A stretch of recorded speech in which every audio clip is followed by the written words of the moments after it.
Hey everybody, welcome into another episode of Purple Insider presented by FanDuel. Matthew Coller here, and spent the day out at TCO Performance Center. We heard from Kevin O'Connell, we heard from JJ McCarthy, and Carson Wentz as well. So we could dive into the takeaways. We'll have the FanDuel question of the day as always, and your questions, thoughts, comments, and feelings. So let me just get this out of the way.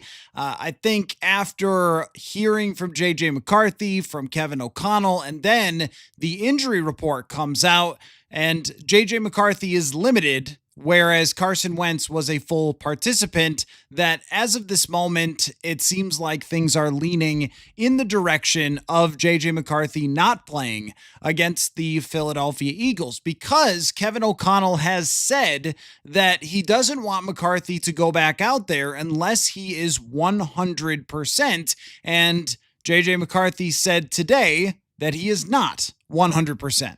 Ankle is, it's getting there. I wouldn't say it's 100% right now, but, we're striving every day to get there as fast as possible. So, do you think it's at a point where you can play? Me, selfishly, I'm going to play if it was, off or not. But, we got to be smart here and understand, there's a lot of things that go into place. And, at the end of the day, I'm just going to do what I'm told and try to get better as fast as possible.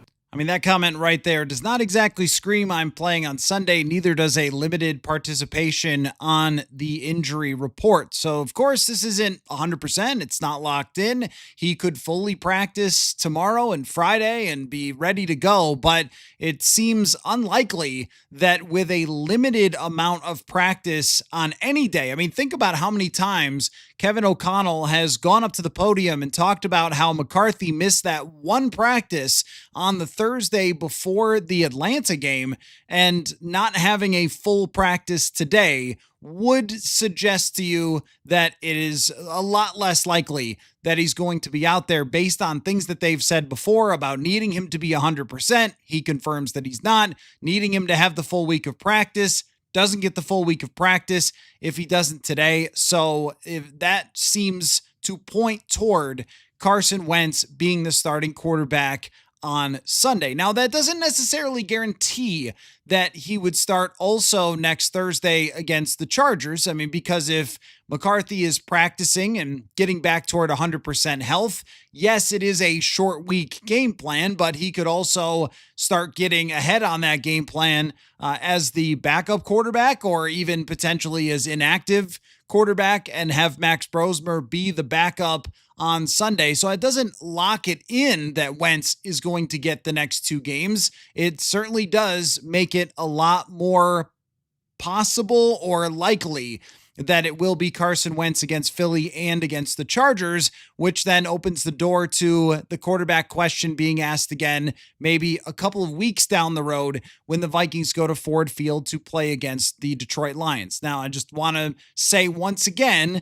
this is not locked in. It is not 100%. We did not have Kevin O'Connell come out and say, guys, he is not playing. He is out this weekend. We did not have that. And maybe we will on Friday when O'Connell announces the inactives for the game, or the statuses for the game. That it's very possible he'll come out and say who is starting.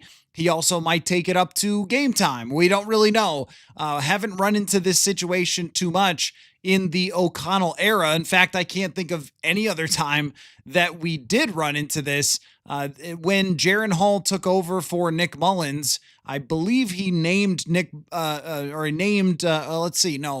was several benchings that year. He named Jaren Hall the starter. We also had Nick Mullins take over for Josh Dobbs, and I think he named Nick Mullins the starter as well at some point during the week. Now, maybe this is a little bit different than that, but that's the only thing we have to work with previously with different quarterbacks playing. But he has said who was going to be the starter in the past, in that one instance in 2023 with the backups playing.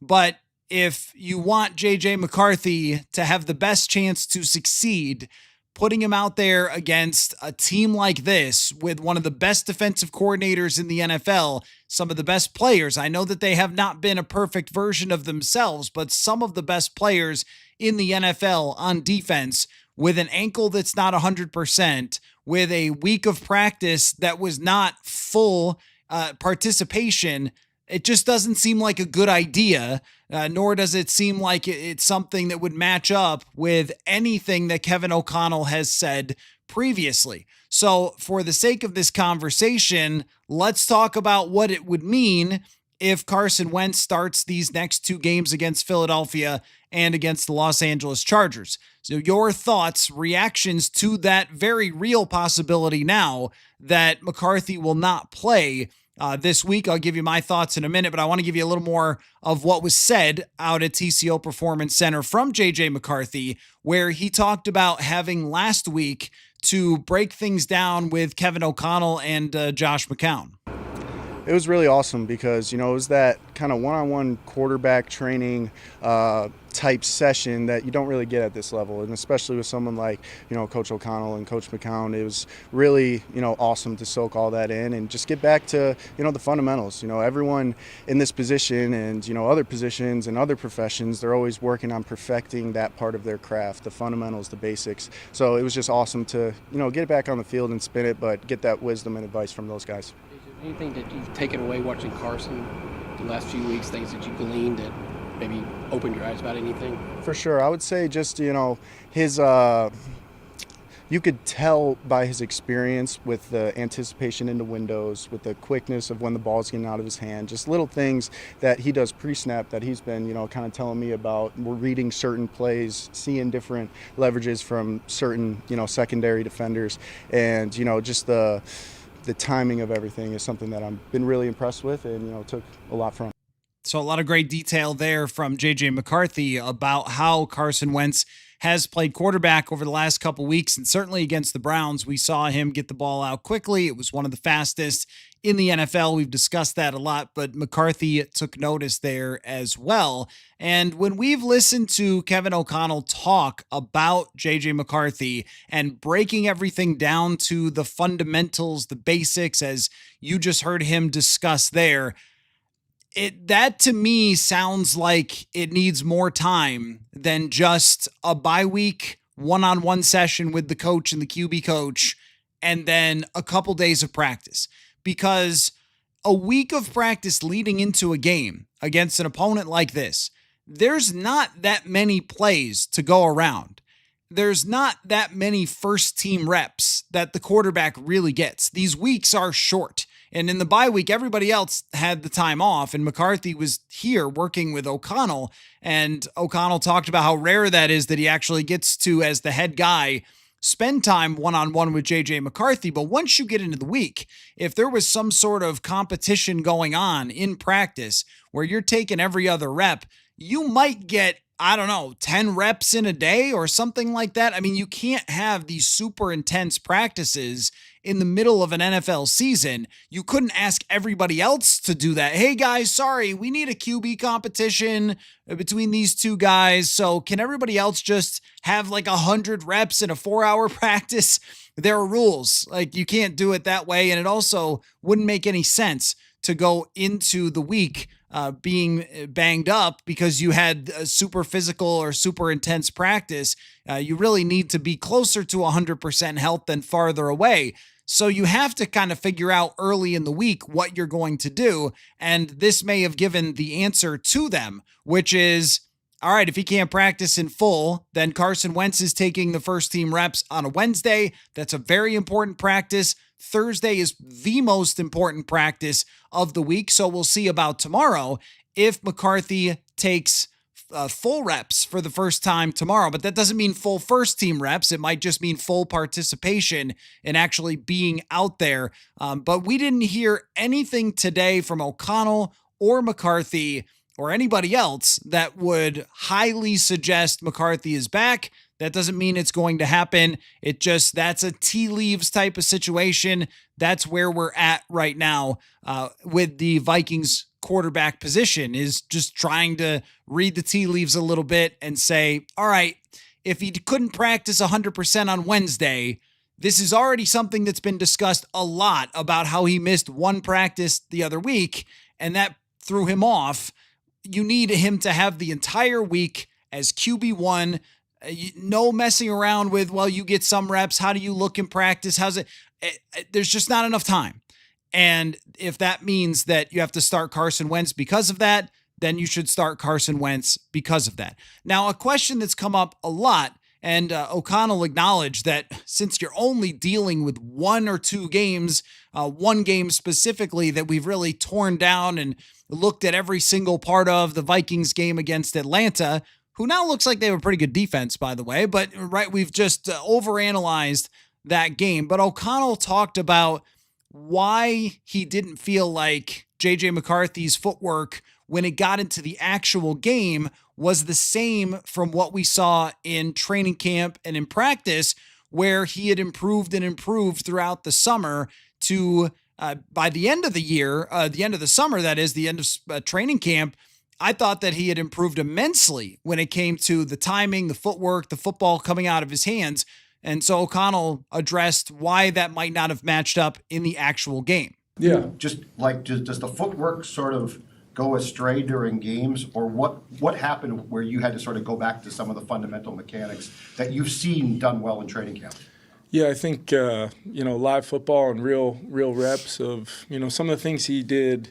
It wasn't just real football, because he did some things in the Chicago game to help us win that game, demonstrating a lot of real positives. On the road in a pretty significant environment, crowd noise, first time out, a lot of really positive things. And then it kind of circles back to it was he's been here the timeline you said, but that doesn't necessarily mean he's been on the grass practicing, doing the things that help you build a layer of consistency where you can not only take it to the game with you, but then the ebbs and flows of the position, whether it's the pocket breaking down, or maybe it's once the injury happened, being firm on that back foot, and what the combination of a lot of those experiences can do to your fundamentals are a very, very normal thing for a young player. It's easy to say, like, why wasn't it like that every time he played? That was really a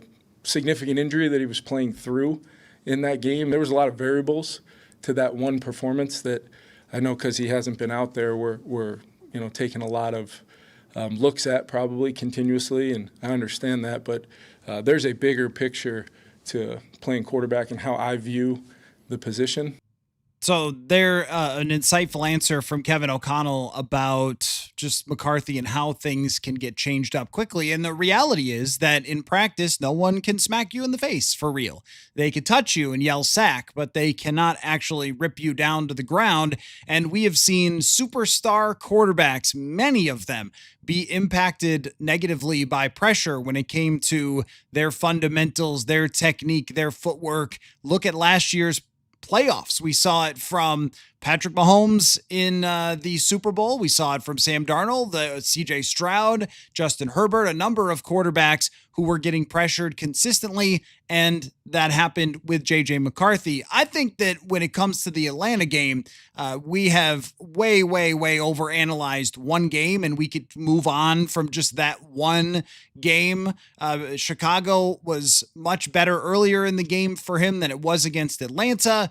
And the fourth quarter was very good for JJ McCarthy. I think what we really need to feel like with him is that it's going to be a complete starting over when he does get back under center at some point. We really just have no sample size whatsoever. You could try to look at this tape or that tape, and you could say, oh, well, the KOC should have called this play better, or this or that or the other thing. And I've heard every explanation, every excuse, every analysis that could possibly go into one game. It's too much. It's too much, because we can't. There are full years of quarterback play where we come out of the season and go, I don't really know what this guy is. And I like to use Justin Herbert as an example of somebody that the internet still argues over. The guy has been in the league for how many years, and yet still, how good is Justin Herbert really? And after he loses the playoff game, you get big talking heads coming out saying he'll never win the big one and all this. You're like, what? This guy is awesome. And yet that's the nature of the NFL. So if you think that you can watch one Atlanta game and pick apart everything that happened, what's fixable, what it means for the big picture, I promise you can't. It's just not a big enough sample size to really know that. But here's what we know is that there were concerning enough things that happened in that game to the point where Kevin O'Connell felt like they needed to have one-on-one sessions during the bye week to break down to the basics of J.J. McCarthy's throwing motion, which says to me, this is going to need more time. And here's my take on this if he doesn't play, and if it is Carson Wentz, is I will die on the hill that it's okay to develop players, that it's okay to develop any position, any player. Dallas Turner last year, they played him a certain amount of snaps, and every night I did the live show, and every person wanted to tell me he's the biggest bust, and he might be. I don't know. But I was okay with Dallas Turner not at 21 years old being asked to play 70 snaps per game. And if he had, he probably would have gotten a few more sacks and might have been a worse player in the long term because he would have been over his head. And there's where you get bad habits. That's where you get injuries. It's okay to develop football players. There are so many players on this roster right now who did not walk into the league and suddenly take over. Josh Metellus is one of them. Aaron Jones did not start out as a superstar running back in Green Bay. He had development time all across the roster. It happens. Sometimes with Justin Jefferson, his first start, he goes for 175, and the guy's maybe the greatest receiver to ever play, right? Or at least he's could put himself in that conversation. That's going to be Jerry Rice and Moss and so forth. But you know what I'm saying? That's not everybody. Sometimes players need more development than that, especially young guys and especially at the hardest position in football. And I cannot help look at history and look at the current state of the NFL and point out all the quarterbacks throughout the history of the league and all the quarterbacks currently in the league who did not step in right away and just start throwing a million touchdowns and have every technique perfectly fine and dominate the league. How many has that ever happened to just in general? Like even this 2024 draft class that you should be excited watching the NFL each week about young emerging quarterbacks, but Caleb Williams, he's getting better, but also has his moments where you're like, what the heck is that guy doing? Michael Penix the other night had a very good game against the Buffalo Bills. At the same time, he almost threw a horrific interception that would have given away that game at the end, and the guy drops it, and they might have lost because of that. He's still making mistakes as a young quarterback. We're seeing some sophomore slump from Jaden Daniels, who was unbelievable last year. He's certainly not perfect. How about Bo Nix the other day? It just looked miserable. Bo Nix, where his coach, I'm not sure fully trusts him yet, or maybe never will, but his accuracy from the pocket, they're not going and throwing 50 yards downfield all the time. These are quarterbacks who were much more experienced in college than J.J. McCarthy. So if he needs more time to get to 100% to where those fundamentals can feel right on his ankle and also feel right under his feet and get back to where they had made progress, that's okay. He is 22 years old. And I'll go even this far. If J.J. McCarthy does not get back on the field this year and they just have Carson Wentz play, I fully understand what everyone's going to tell me about the timeline and the win now. And I agree with you. I mean, I've been the person banging this drum for I don't know how long of, hey, get the rookie quarterback contract, build up the entire roster and profit. Do what the Eagles did. Do what the 49ers did. Do what the Rams did with Jared Goff. I'm that person. But here's what I know is if the guy's not ready, then that plan is not going to work. And you have to give it more time. And it might have to work next year instead of this year.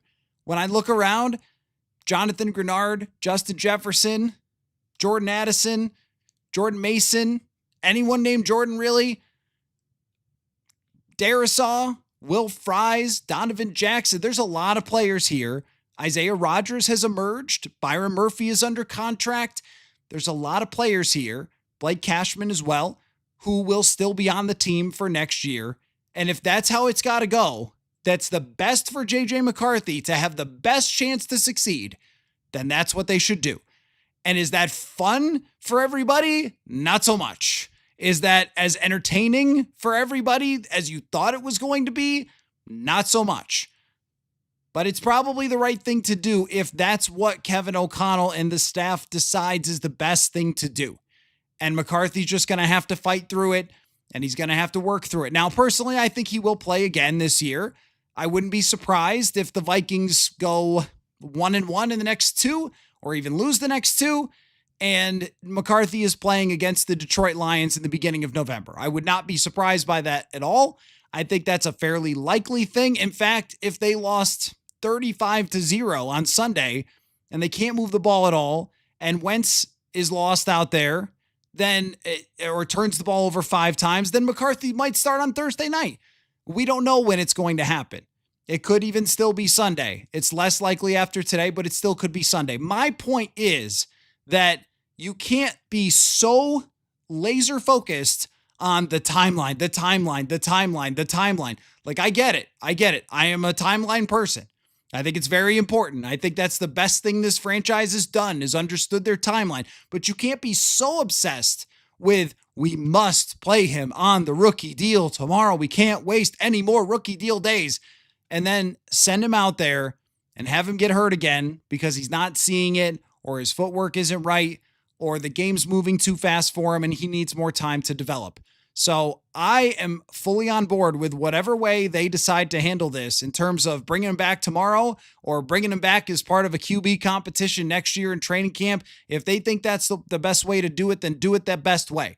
Don't do it in a way where you feel so much pressure from everybody to play the kid that you end up making a big mistake and you end up not being able to develop him as much as you should have, because long-term, what you're asking for by rushing is for him to be a Arizona Cardinal in 4 years. And we're going, hey, JJ McCarthy's playing really good for the Cardinals, or 5 or 6 years or whatever down the road. That's not what you want.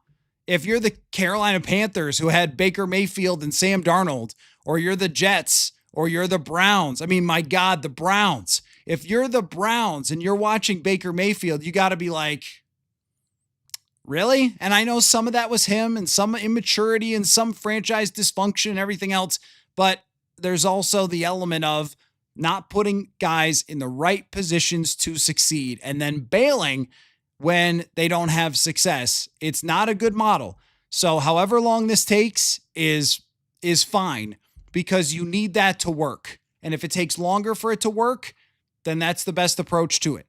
Now, I don't think that's how it's going to go. I think we'll see McCarthy fairly soon in this season. And until then, let's circle back to the other part too. Until then, Carson Wentz can win games with this team, and they're in an NFC that's wide open. So let's see what happens. Against the Eagles, if he plays, against the Chargers, if he plays, those are two teams that have been okay this year. They've been kind of like the Vikings, where there's been some ups, some downs, some injuries, some frustrations, some struggles at times, some successes at times. It's sort of the same thing. It's 4-2 team. They're just other teams in the league that are above average.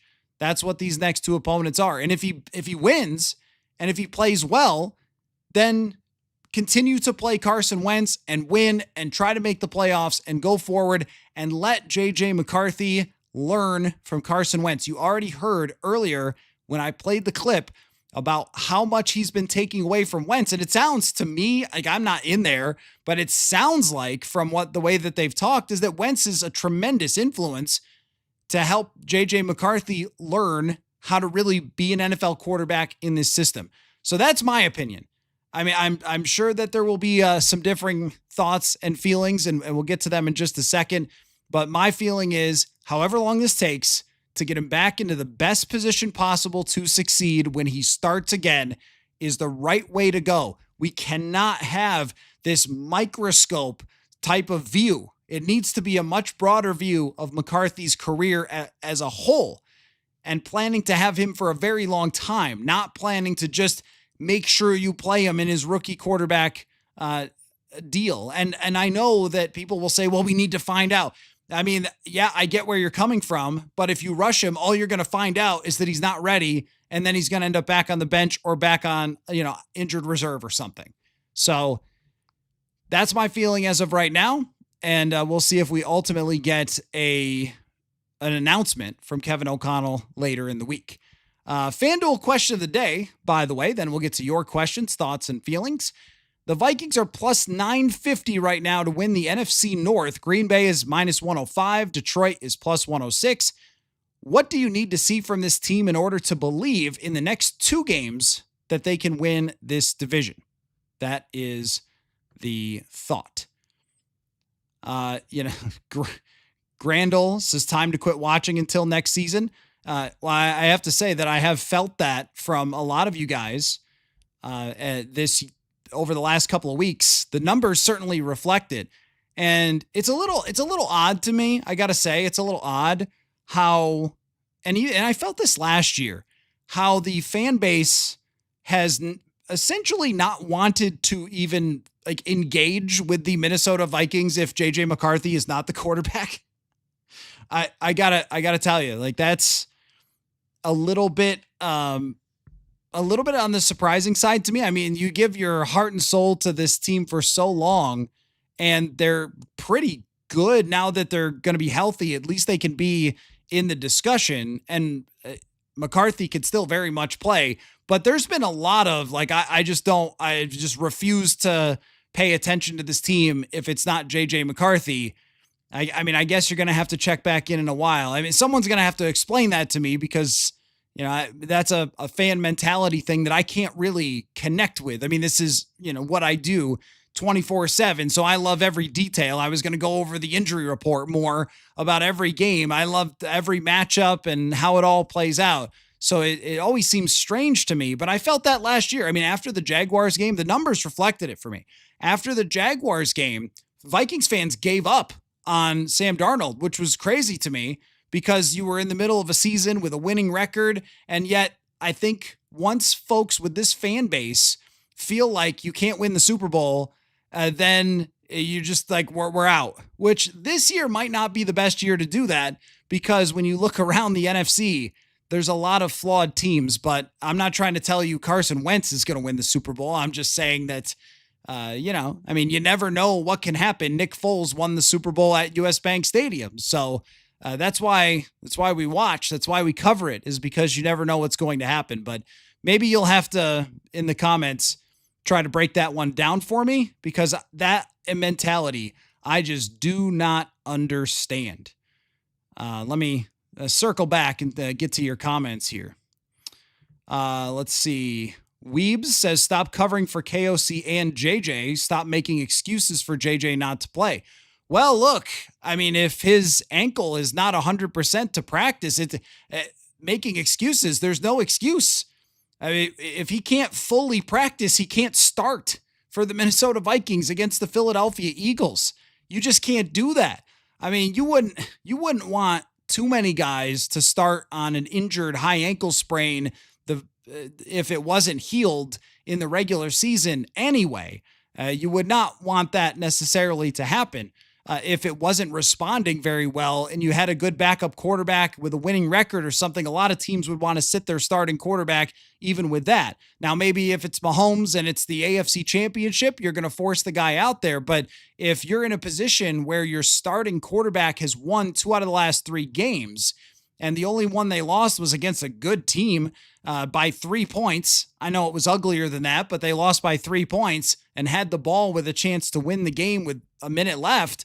I mean, if that's the performance you've gotten from your backup, I don't think you want to run out there and say, okay, let's have him practice half the week and then go start after he struggled for most of the time that he was already starting. It doesn't make a whole lot of sense. I don't know what covering is being done for KOC, but I will say this though, that I have now covered, not covered for, but covered Kevin O'Connell for how long? Let's see. He was introduced in 2022. That would have been, was that January? No, February? January?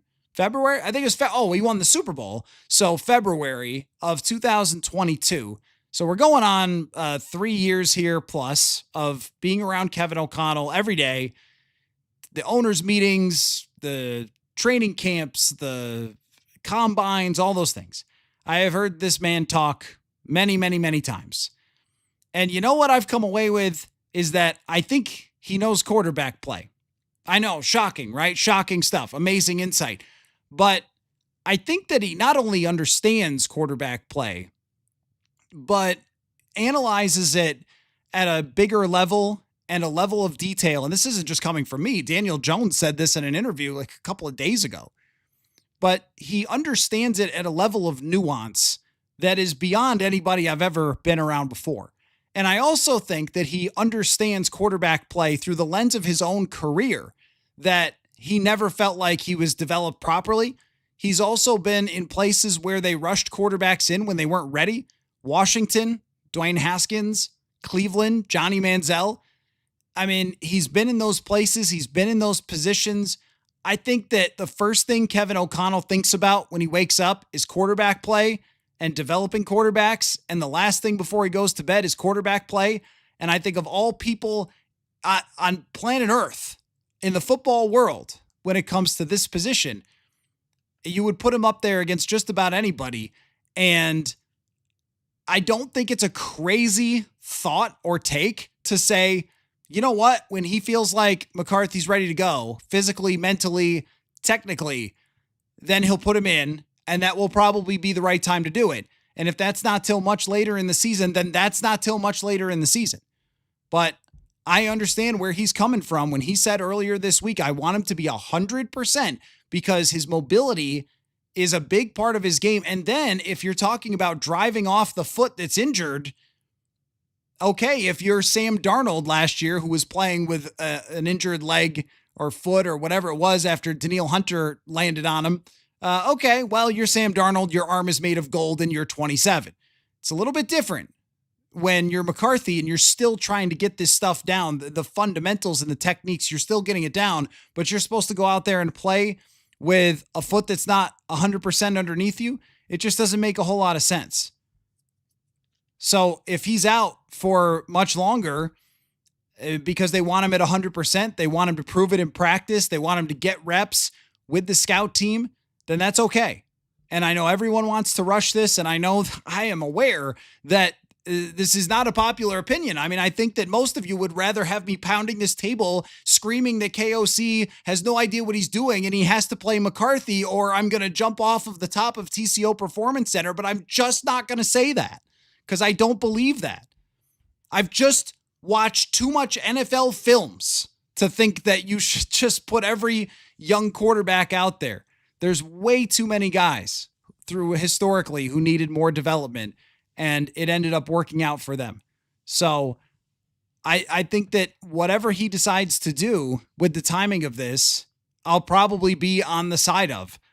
If you want to call that covering for him or whatever you want to, this is like saying I think Kevin Durant knows how to shoot a basketball.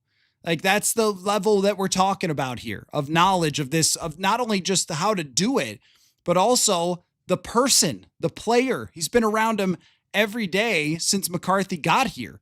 We've talked to JJ McCarthy 10 times at a podium. We've watched a handful of training camp practices over the last 2 years. It's not the same.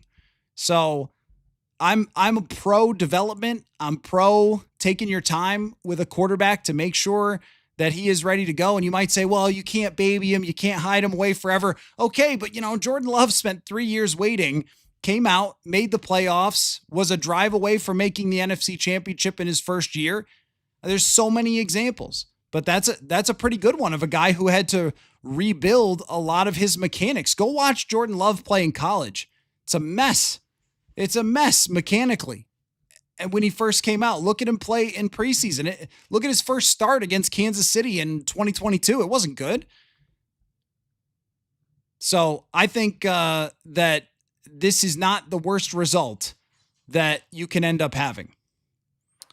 All right, let me get because you're saying you can't shield him forever. It's not shielding him. It's picking the right time to get him back in the game. I'm not saying bench him for the entire year. I'm saying that this week, if he doesn't play against the Eagles, where it certainly doesn't look like he's going to, and then if he doesn't play against the Chargers, it's not the end of the world. It's not the end of McCarthy's career. We don't need to start talking about what team to trade him to. We don't need to get to the point where you're saying, well, this is why they should have signed Rodgers or whatever. We're just not there yet. This is where we have to take one step at a time with this. Marauder says Vikings need to ride the wave of the rookie. The theory only goes so far. Experience teaches people. He had one bad game. Right. Look, I don't disagree that you could say the best teacher is actually playing. Does history tell us that, though? Does history actually tell us? Or do you just really want to see J.J. McCarthy? Most of these comments sound to me like, no, I just really want to see J.J. McCarthy, so I'm flipping this table. I don't want to watch Carson Wentz. I'm flipping this table. That's what most of the comments sound like. They're not that logical. Like, I get what you're saying about, yes, okay, you have to get him out there, and that's the only way he's going to learn, but that's just not true. It's not true that that's the only way he's going to learn. Last year, the plan for J.J. McCarthy, who had not played a lot in college, was to sit behind Sam Darnold for the entire year and practice and get better with the scout team and work on his technique. He missed that entire year. Now, the team thought, maybe not correctly, that he would be able to learn a lot through the VR and learn a lot through all the watching Sam Darnold and game preparation, all those things. And I'm sure he did. But that was not able to simulate what it's actually like to get out there and play. And the biggest thing is there can't be another injury. So if there's concern about how well he's seeing things, how well he's getting rid of the football, the technique and all that stuff that he needs to work on in practice, where they are taking high-speed reps against the first team defense, if you're running the scout team and you're learning a lot running the scout team. Heck, even Carson Wentz said his last couple years as a backup, he even learned a lot by running the scout team. So practice does help you. And I think this goes for just about anything. I mean, would you say that, just for example, only going out and playing, or if you're a singer, only going out and singing in front of US Bank Stadium is the only way to become a better singer? Or would you say that maybe practicing inside your house and being completely ready to sing in front of US Bank Stadium, that would be a way you could improve? I think that there's a lot of other examples of this, of players finding ways to improve through practicing in an environment where the other team isn't trying to kill you, to get down these fundamentals and basics that they just keep going back to. So I don't fully disagree that, he has to get out there and play. Like, yes, eventually, yes. Does it have to be this week? No, it does not have to be this week. And again, I didn't say he never should play again. Some of you are acting like I'm saying he should just never, ever play. He should just actually sit on the bench until he's 32. That's not what anybody actually thinks. I'm saying this week, next week, 2 more weeks, and then see where he's at with practice.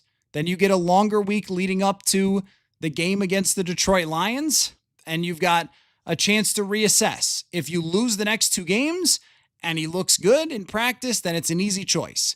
Where it does get complicated, and this is where Kevin O'Connell is going to have to do a delicate dance, is if Carson Wentz wins the next 2 games and is rolling and the team is battling for the top of the NFC North, well, you're not going to bench him at that point.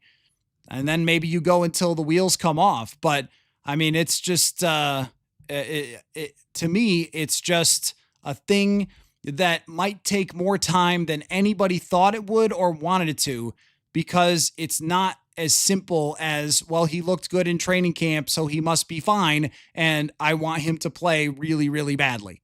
That's just, to me, that's just how it sounds a lot. So if I was asked to play guitar in front of US Bank Stadium, would I do it? Yes, I would be perfectly fine with that. I mean, I've I have played for 25 years, I think, maybe more than that. I would be fine with that. You know, for a couple of weeks there, 2 years ago, they had a guy come out and shred a guitar, and I could do that. So I would be willing to do that. Let's see. Enemy Cap says, ultimately, I trust whatever KOC decides, but still flipping the table until he starts. Now, see, there you go. That is a fair take. That is a fair take right there. And that's where I totally understand it. And Tim says 60 plus years without a Super Bowl. But here's the thing. You can't make every single opinion and every single thought about what the team should do about 60 years ago. You just can't. And Kevin O'Connell isn't, and this team isn't, and you shouldn't. You don't have to make everything about your trauma. Truly, you don't. You don't have to make every kicking decision about Gary Anderson, or if you're Cleveland, you don't have to make every running back decision based on Ernest Biner, or every guy who fumbles to get rid of him or something. Like, you just can't do that in football. You can't try to look at every single decision and say, well, yeah, look, we haven't won the Super Bowl in 60 years, so put the kid back out there. Like, it doesn't really make sense. Now, I know what you're talking about, Tim, and I didn't finish reading your comment because it's a good one. So I'm not like going after what you said. It creates a sense of urgency, right or wrong. And that's where, like, yes, there is a sense of urgency, and the timeline does matter because there are older players on this team. There are veterans on this team, but also it's not like the core of this team is 107 years old. Justin Jefferson is not on the brink of retirement, and Jordan Addison has another year of his rookie deal. And Christian Darrisaw is under contract, and Brian O'Neill is still in his late prime, will continue to play, I'm sure, for several more years. You just drafted a promising left guard in Donovan Jackson. You have probably, 5 or 6 of the defensive players who you would say are locked in, really good players in their prime. Van Ginkel, who, by the way, was back at practice today, a good sign there. He signed an extension in the offseason. So did Murphy. Like, this isn't if you don't win this year, the franchise just goes in the tank and it's completely over. But Tim, I get your frustration. Just to finish your comment, says many of us have been watching the same nonsense with the QB merry-go-round. Well, that's another thing that's kind of funny too. Like, I understand. I kind of actually love the Vikings quarterback history because there's so many interesting characters, so many surprise seasons, so many great seasons by these quarterbacks. I mean, nonsense, I think, is probably a better description of like Chicago or the Jets, where the Vikings have had great seasons from their quarterbacks. It's just a different guy all the time. And I empathize with that because it's something that has been talked about for so long, of going with, Tommy Kramer and Wade Wilson and all the way through even Kirk Cousins, where it never really felt like Kirk Cousins was the franchise quarterback, because every year it was, is Kirk even coming back? Or are they going to trade him? They sign him to an extension and looking for the next QB, kind of looking down the road of when can you move on from that big contract. So that was never locked in. Dante had his ups and downs. The team was kind of a mess, and then the injury, and Teddy was on his way up, and then he has the injury. So look, I know it. I've been doing this long enough to know it inside and out by heart. Every single one of those seasons, from Randall Cunningham or Jeff George, or I'll throw Brad Johnson in there, the one year that he came back and then won some games, and all that stuff. Gus Farrat, like, you've had all of it, and that's not what you were looking for. But if on the other side of that, either take another season like that, where you're competing with a quarterback that you didn't expect, or rush the guy that you love and risk it going the wrong direction, I think you'd much rather just go week to week. And I think I suggested this last year. I think at the beginning of last year, when nobody wanted Darnold to be the quarterback, and so many people bailed on the team before they even started. Trust me, I remember, because it's the same feeling as I'm having now after McCarthy got hurt And it was like, I'm not watching this year. A lot of that, like, we need McCarthy to play, and I can't watch Sam Darnold and all sorts of things. You just never know where this team is going to take you. But you would much rather go week to week with a team that can definitely win games with Carson Wentz until McCarthy is ready than play him this week with an ankle that's not 100% and with a limited practice. That to me is the end right there. When you see the limited practice, it's like, okay, all right, can't do it. If he said, I'm not 100%, but nobody's 100%, all right, I can buy that. That's just sort of quarterback speak. When you see the limited practice, okay, I'm out. I don't think it's a good idea for him to start unless he gets all of the practice reps for an entire week that they decide on Monday he's the quarterback and he goes all the way through the week. And that's the circumstance that I want. I don't want competition in practice. I don't want limitation in practice from him. He needs every advantage that he is going to get to lock into whatever game plan, whatever week. And when it happens, I'm not really sure.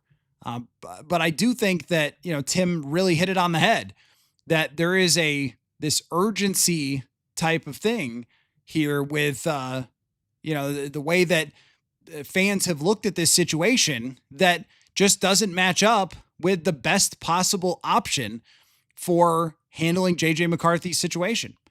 So that's kind of where we're at. I'll get back to your questions, but for those just joining, and I have seen a few people say that YouTube has been a little glitchy. That's not on I don't think it's on my end. I think it's on YouTube's end. Just reload if it goes glitchy on you, because that worked for me. But the FanDuel question of the day, Vikings are plus 950 to win the NFC North, Green Bay minus 105, and Detroit plus 160. So favored by far over the Vikings. What do you need to see in these two games to believe that they can win the division? So let's see. Matt says, if he's not doing fundamentals correctly out there, you need to take a breather for a few weeks and reinforce those. That's exactly how I feel. Exactly how I feel. Xandus, jury is still out on Jordan Love. Not really. No, not really. Jordan Love is not the best quarterback in the league, but he's clearly an NFL starting quarterback, franchise type of quarterback that you're going into every season believing you can be in the playoffs with. I mean, he's been in the playoffs now, both years as a starter. They're leading the division right now. He's averaging 8.6 yards per attempt, 9 touchdowns, 2 picks. He's in the top 10 by PFF. I mean, Jordan Love, look, I'm not crowning him as the best quarterback in the league, but you know that Jordan Love's your guy for Green Bay. They're not going week to week being like, do we know anything? Like, no, they know. And they probably knew about the second half of the season in his first year as a starter. But think about how long he had to wait in order to get in there, which was really the point, is that he had to wait for all that time to get in there. And it was 100% the right thing to do because he was not fundamentally ready. He might have been after 2 years, but even when he got his first start against Kansas City in 2022, he didn't look ready really at all. And for the first handful of starts, he didn't look ready. It took a while for Jordan Love. That's the only point, is that there's examples all over the place through history of quarterbacks just not starting right away and then getting better as they went along and being more prepared to start. And have, like, Carson Palmer. I mean, I know I'm going back here, and I'm going back before there was the rookie contract. Carson Palmer, Eli Manning, these guys didn't start right away. Alex Smith, these are number 1 overall picks who didn't start right away. Phillip Rivers didn't start right away. And in guys that did, sometimes did have struggles, but often were quarterbacks like last year, what we saw with Bo Nix and Jaden Daniels, who had a lot more college experience. And McCarthy just doesn't have the practice built up, and he doesn't have the experience from his past to be locked in on some of these things right now. And so give him more time. And he's coming off of a serious injury. Like that's another thing too, is that, we could go back to what he did in college. We could go back to last year's injury and all that.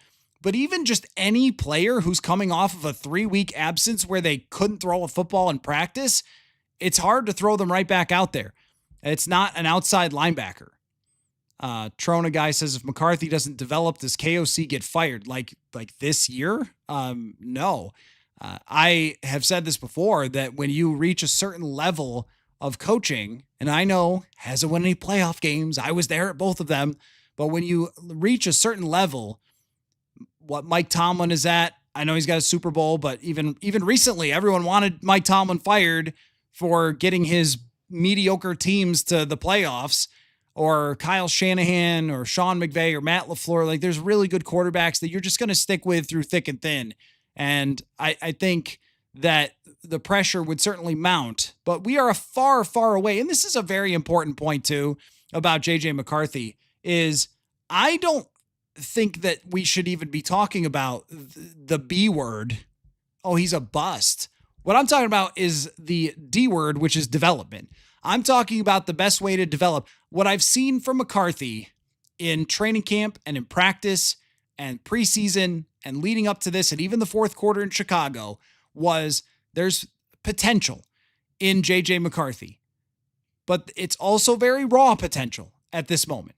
There's no world where I'm saying right now, oh man, it is, if he doesn't play against Philly, it's over. Or if he doesn't play the game against Detroit after this run of 2 games in a row, it's over. He's out. He's done. I'm not saying that at all. I'm saying that we need a lot of time. In the current NFL, we see all sorts of quarterbacks need more time before they're ready to go. And the guys who step in right away usually have major ups and downs, and they also usually have a lot more college experience. You know, Jackson Dart, what did he throw in college? Did he throw like 1,300 passes in college? And even then, he lost to the Saints. And so, you know, these things happen. Son of Beavers, by God, it's Matthew from the top of US Bank Stadium. Yeah. Hopefully not. But, you know, I look, this is what I try to do here, is to give you the best perspective I can based on history. For one, analytics, a lot of times can't use that so much here. What I hear, what I've seen, what I'm hearing at the podium, what I'm hearing from the coach, all those things. That's the best I can do. I usually try. I'm sorry. I was going to say, like, try to take the emotion out of it, because like that's what I'm here for, right? Is to be the objective observer. But if you caught what Jonathan Gannon said in response to someone asking him about not being emotional, oh man, that was a crazy quote. So go look that up. Go look that up. Let's see. Trona guy says, if JJ McCarthy's out this game, he'll be back after the Chargers game. I mean, it makes sense depending on where they're at. I think we can create kind of like a tree of, or a, what do they call those? Like a choose your own adventure type of, if it goes this way, then it's going to go that way. I forget what those are called. But if Carson Wentz plays like we would expect from Carson Wentz, and the Vikings go 1-1, and he's just okay, and he throws for 175 yards, a touch and a pick against the Chargers, and they lose that game after beating Philadelphia 17-14 or something like that, right? Like, it's that kind of okay backup level quarterback play, and you go 1-1. And you're talking about going to play Detroit at, what would that make them? 4-3. And you're in the middle. It's not great. It's not terrible. That might be a good time to play JJ McCarthy, because I don't want to talk out of both sides of my mouth, because I have said previously that the highest ceiling for this year is if JJ McCarthy comes back, and I would still say that. And so when he's ready to go, then put him in. Like, I mean, there's not very many scenarios that I could come up with in the choose your own adventure where I would go, okay, it's Carson Wentz's show, folks. I don't care if McCarthy's ready. It's Carson Wentz's show. There's only one scenario where that happens, and that's if Wentz goes berserk over the next 2 games and then beats the Lions. And then, all right, okay, well, now you're really rolling with this guy, and something special might be happening here, so you can't do it. You can't go, but it would have to go that way. Even 2 wins, if he just is okay, but not great, there would still be an argument to going back to JJ McCarthy, because I will maintain that the best chance to actually compete in the playoffs would be if McCarthy comes back and he gets through the rocky times of returning and then turns the corner. And that's why I like that Jordan Love example. That I know you guys hate the Packers so much that anytime you even say Jordan Love, like, again, you want to rage vomit, but like, just stay with me here. That first season of Jordan Love starting was a good example. He showed early on that he could play. He had some rocky moments. And then once he turned a corner, he gave his team a chance to win a playoff game, to win another playoff game where he played well enough. That's what you're still looking for. And that's still on the table for McCarthy if he doesn't play these next 2 games, to come back, get back in the mix, work through the early ups and downs, and then hit his stride. And the people who are, that's why when people say, like, I'm bailing on this season or whatever, I'm like, really? Because we have no idea where this thing is going to take us. So, like, I just kind of can't wait to see where this all goes. And when McCarthy comes back and how Wentz plays. And the other part is that Wentz is a pretty good story. Like, I guess everyone's done with that and they don't care about pretty good stories. They just want, championships. I get it. But a guy being a backup for as long as he was and not really looking like he had a job, to come back here and play well is kind of cool. I guess for those in the Dakotas, it's very cool. Every once in a while, I get that. I'll say, hey, the best chance is going to be with McCarthy. And I'll get that one person from South Dakota who says, go up to the top of the stadium and jump off because Wentz is the best. But, I think that there is a scenario where Wentz plays extremely well and he ends up starting for the foreseeable future. But it just doesn't seem super likely based on his history that you're going to win 13 games with Carson Wentz as your quarterback or 12 games with Carson Wentz as your quarterback. More likely, and I was looking up his history going back for 2021 when he played with the Colts, and it was some amazing games where he averaged 9 yards an attempt and threw 3 touchdowns. It was great. And then it was other games where he averaged 4 yards an attempt and struggled. So I feel or sense the fan base concern because you have Jefferson, you have Addison, you have a line that's going to get healthier here. I sense the concern that Wentz is going to play really well and stay in the game, but I don't know that that's super likely. I think what they want is for him to play the next couple games, for them to at least split and then go back to JJ McCarthy. So you don't have to panic right now about where they're at. There's only one scenario where I would say you have to panic. That scenario would be if the Vikings do not play well and McCarthy is not in. That's the panic scenario. That means something is really wrong. I don't see any evidence of that. It feels like they want to get him back in.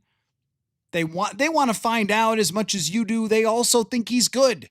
Otherwise, they wouldn't have done this.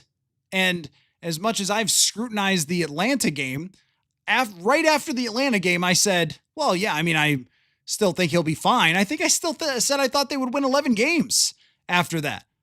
I still said I think that they'll get back together. Where it's a little bit on the other side of that is when you hear the fundamentals have to be rebuilt.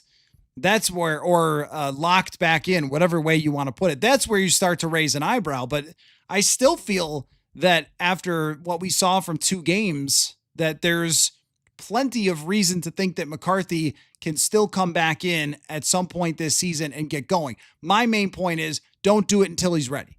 Don't do it until he's truly ready. So let's just say Carson Wentz. This is what I should have added to the FanDuel question of the day. Let's say it's Carson Wentz. Vikings are plus 950 to win the NFC North. What do you need to see from the next 2 games to believe that they can win the North? That is our FanDuel question of the day. So interested in your answers there. Nick Inside Out says, seriously, Carson Wentz could be great though. All you got to do is remind yourself, KOC does this with quarterbacks. He finally playing for his favorite team. He wants to be great. Well, that's true. Yeah, he is he's also playing with a team with one of the greatest receivers in NFL history to this point. And his number 2 receiver could be a number 1 receiver on 80% of teams or 60% of teams. So yeah, I mean that you're right about that. That Carson Wentz could have it lock in and could play extremely good football here going forward.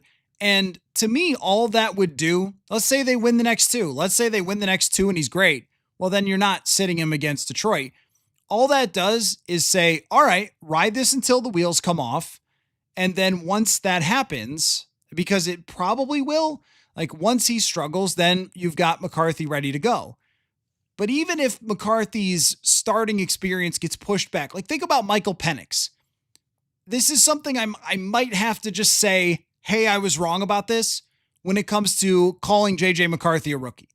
All offseason, I didn't like that. I'm like, no way. He's got way more experience behind the scenes.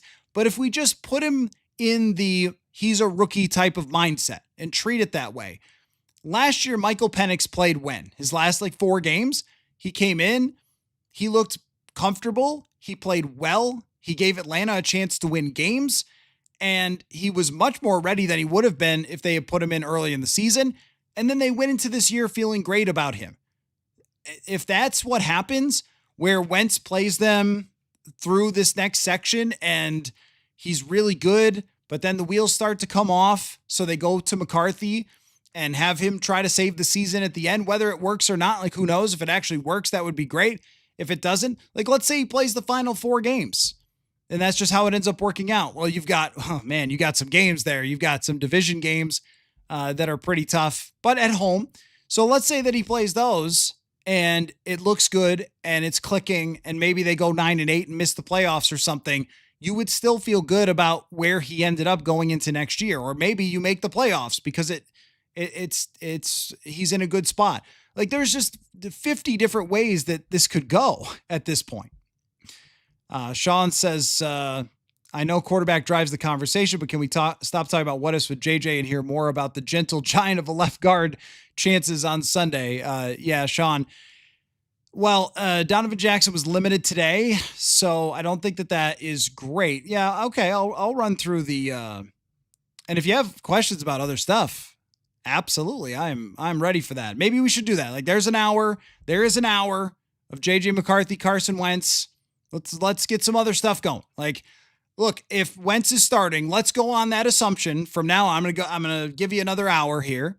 Let's go on the assumption that Carson Wentz is starting, and let's talk about the rest of the team, the rest of the NFL, and go from there. And if you're just joining in, you can rewind and hear me, threaten to climb to the top of tall buildings. So I'm not afraid of heights, though. I think I'd be okay. At least I don't think so. I've never climbed to the top of US Bank Stadium.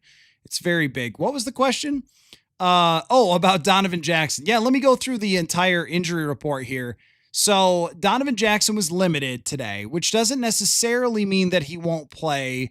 It could mean that he still is able to get back, but he was not a full participant, which is a tad concerning for him.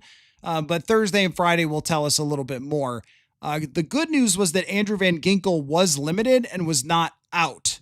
That is very good news for the Vikings because it gives him a chance at least to play. And again, tomorrow we'll find out more, but that's a big step up from Monday where he wasn't doing anything. He was just off on the side field running wind sprints. He was not really fully participating. Even getting 20 snaps out of Andrew Van Ginkel to get him ramped up would be a huge gain. There's been so much weight on Dallas Turner these last couple of weeks. I think that's been tough. Brian O'Neill also limited. To me, that might be a little ahead of his timeline for an MCL injury that might have to wait another week. And Ty Ingram-Dawkins has a hip and is limited, but Blake Cashman was a full participant. And there was a report from CBS Sports yesterday that the plan is to play Blake Cashman. But it's hard to go on that on a Wednesday where he hasn't gotten back there and practiced and looking for how it actually responds. So early week, hey, this guy's going to play on Sunday. Well, we don't really know yet. You got to see if there's any issues in practice. But if there isn't, then we will very, very likely see Blake Cashman playing. And that's enormous for them. It's stopping Saquon Barkley. Also, if I didn't say thank you for the super chat, thank you so much, Sean. And thank you also to Steven. Says, I agree about JJ being a rookie. I also pushed back on the notion, but it seems pretty clear he's still a rookie, or at least we have to kind of mentally have it that way. So he's not a rookie in terms of mentally the amount of information he has in his head about KOC's offense, how it works, how other teams' defenses in the NFL work, how the league operates, all those things he learned last year. And he watched Sam Darnold go through it and everything else. In terms of his actual on-the-field performance, he is very much a rookie. He's not only just a rookie, but he's a very raw rookie. He is a rookie that did not have the number of snaps that Michael Penix or Jackson Dart or Bo Nix or any of those other quarterbacks had. So I think that differentiation was probably the thing that I missed, was from the physical perspective, very much a rookie. And if the plan was last year for him not to get out there too much until maybe later in the season, if that's how it ends up here, well, it's unfortunate, but sometimes the football gods have other plans than what you wanted. What they wanted was to develop him behind Darnold, have a great sense for how good he was going to be in practice, and then have him start this year. But that's just not what happened. That's not that his meniscus had other plans. And what I really would have liked to have seen was J.J. McCarthy v. Cincinnati Bengals. Because you talk about a get-right game, an opportunity to go out there and play well and get the confidence back up, but his ankle had other plans. And they really do need him to stay healthy going forward. But thank you for the super chat there. Let's see. Patrick says Green Bay did not look convincing against Cincinnati. I agree with that take. I do agree with that take. And well, that's, part of the point about the complexity of this season, which is when you look at the NFC North, look at who Detroit has beat. Now, I'm a Detroit buyer overall, but look at who they've beat. They've beaten Chicago, Cleveland, Cincinnati, Baltimore. Those are, Chicago's gotten better, but those are overall not great teams, and 3 of them are terrible. And when they've played Green Bay and when they've played Kansas City, they've lost, and fairly convincingly in both losses. So Detroit's not perfect. Green Bay's not perfect. Green Bay's passing game still has its ups and downs. Their defense, well, Micah Parsons is playing overall. Look at sacks, it's not that great, but if you look at pressures, he's amazing, as you would expect. He's been good. But he hasn't changed the fact that there is some weakness in the secondary there, where Joe Flacco almost brought Cincinnati back. That's a reason to also, when people talk about bailing on this season, and I'm like, I don't know, like they're 3-2. If they were 1-5 and talking about starting Carson Wentz, I would totally get it. But they're right in the same race as the other NFC North teams. And Brian brings this up. Is Detroit truly as good as everyone seems to think they are? They haven't beaten anyone of substance. Also don't believe that the Green Bay team, you're absolutely right. And this is a wonderful NFL season for parity.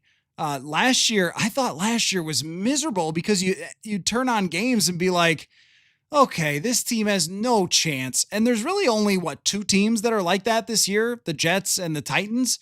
Everybody else, even the Saints are watchable. Like the Saints beat the Bills. They played a decent game against the Patriots, right? Didn't they last week? Yeah, they did. Spencer Rattler played pretty well.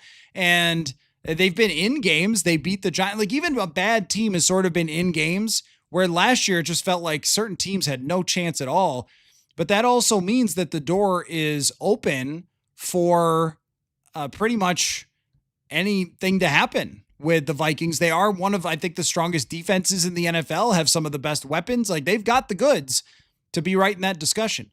Trona guy, who's the backup, Wentz's shoulder won't last if he keeps taking hits. I know. Yeah, he talked about that today.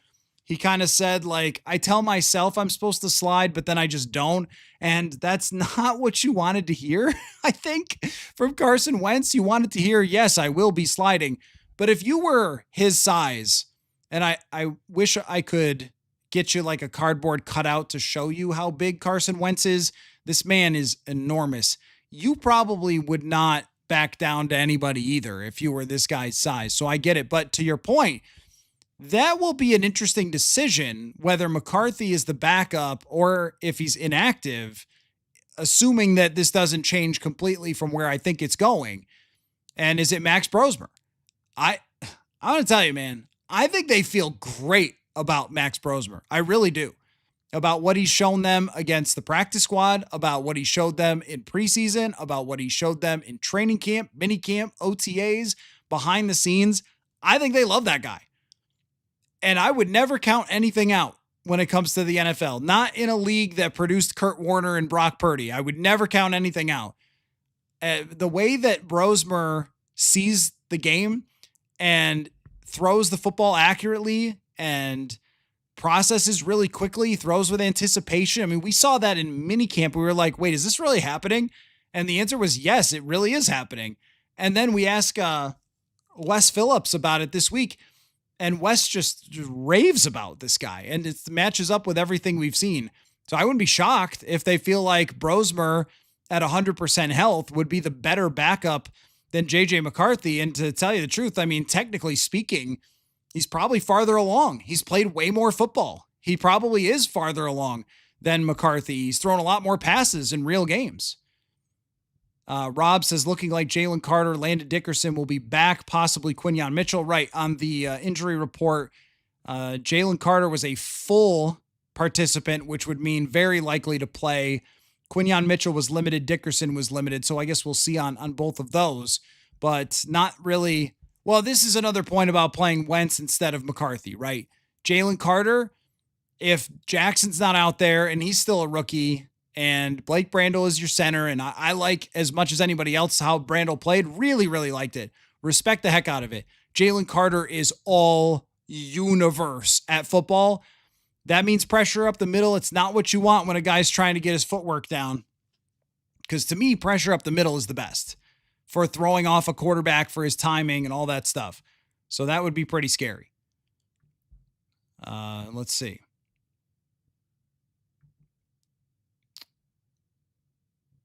Oh, so let's see. Rob says good news on Van Ginkel. O'Neal are limited. Means they might have a chance. Yeah, we'll see. I don't know about either one.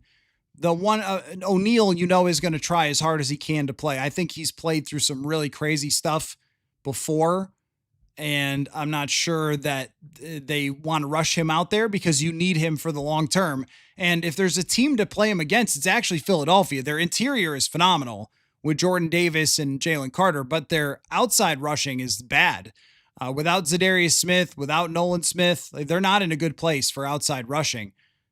So maybe you can survive a game with Justin School in there rather than playing Brian O'Neal banged up, because it's not just limited this week. It's like coming off of an injury. So not playing and then being limited makes it really hard to come back. Norse Force, is Aaron Jones practicing? He is not at this moment. So not really sure when he's going to come back. He is on IR, which means when they open the window for him, then we'll find out.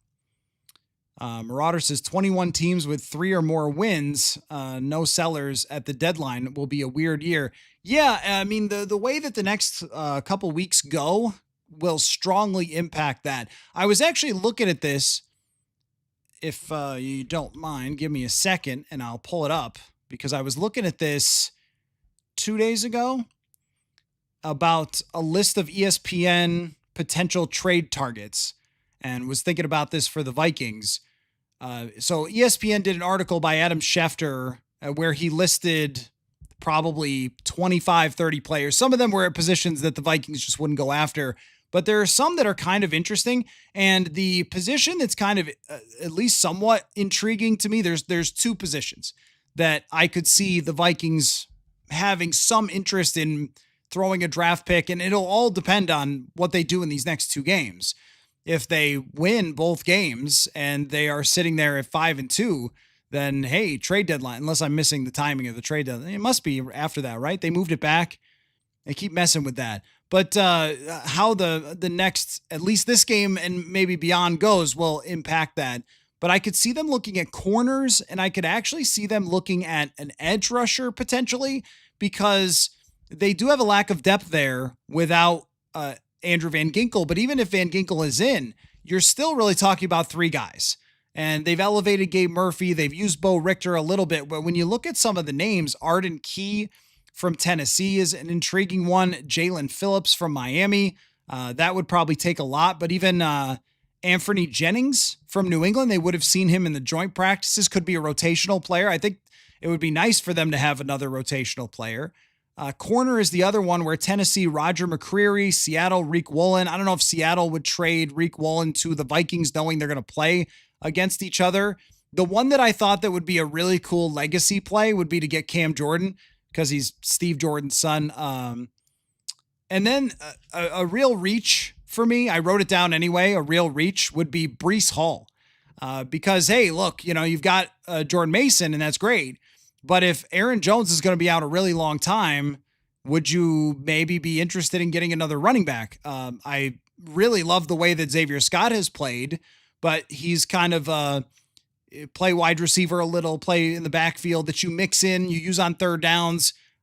If you had a chance to get somebody really exceptional in the backfield, maybe you do it at the right price. Had a great conversation with Xavier Scott today, by the way, for an article that I'm doing over at the newsletter, purpleinsider.football. So that's going to be coming out probably Friday or Saturday. So make sure you check that out.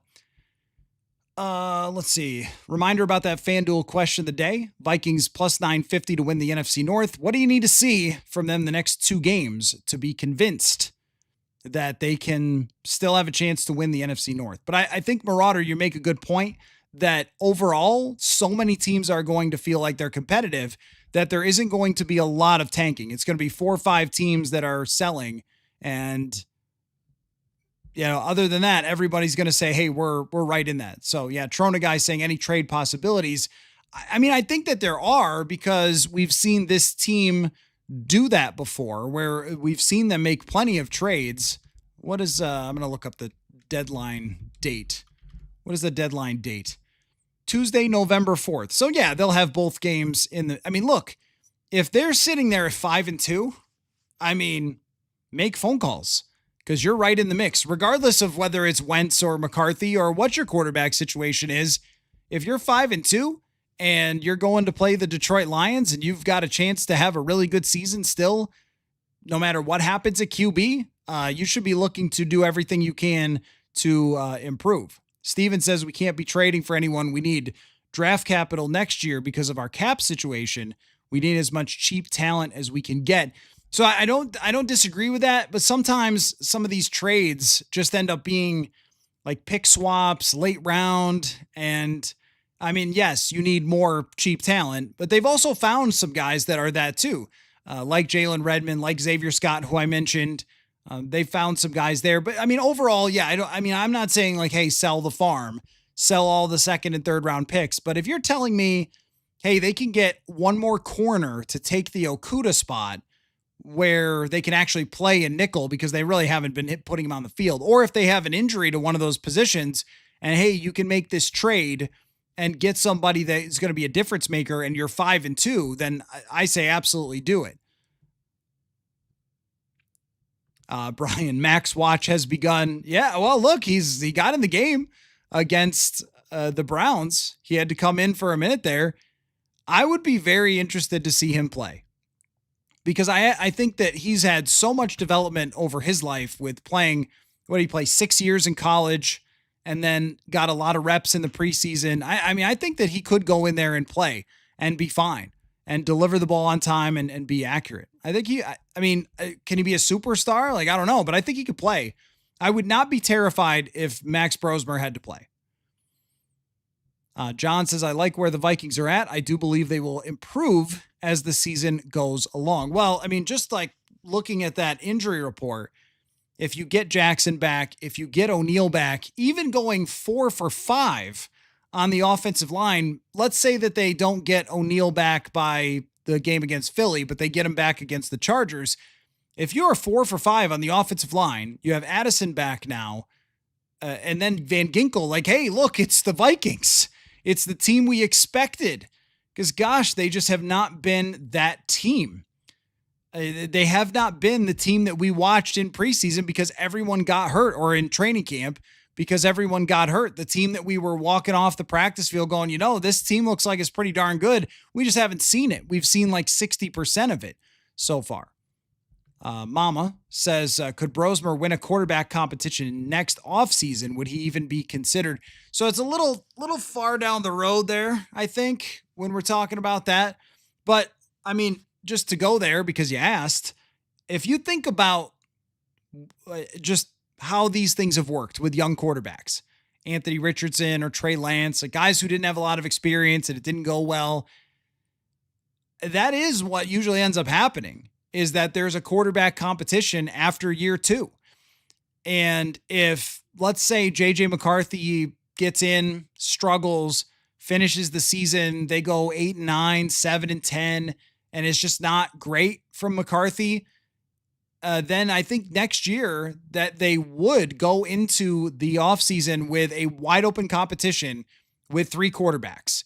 And it would be McCarthy, Max Brosmer, and whatever veteran that they brought in, the Daniel Jones of the program or whatever, or the Carson Wentz of the program.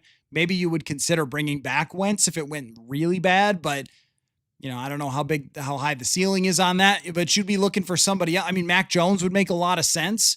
He's playing really well for San Francisco, but they've got Brock on a big contract, and it really worked last time to have a backup from San Francisco come in and play.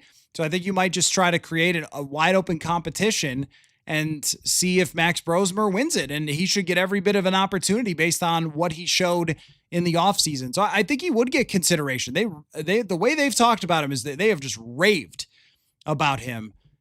And if that was just lip service, then we wouldn't have seen him look great in the preseason and look great in practice. So I'm going to say yes, but we are way, way, way down the road from that actually happening.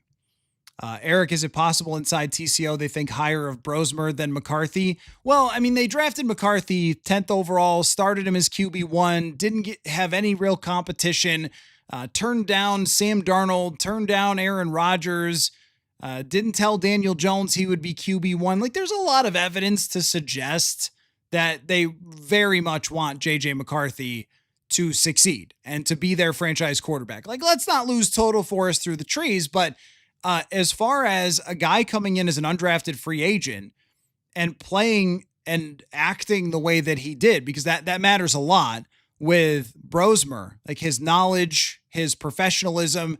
I was so impressed with him from day one. For the first time we talked with Max Brosmer, I think that I probably said to somebody, like, I think we just talk to Max Brosmer or KOC? Like, he has the same sort of approach and thought process to quarterback plays, very mature guy.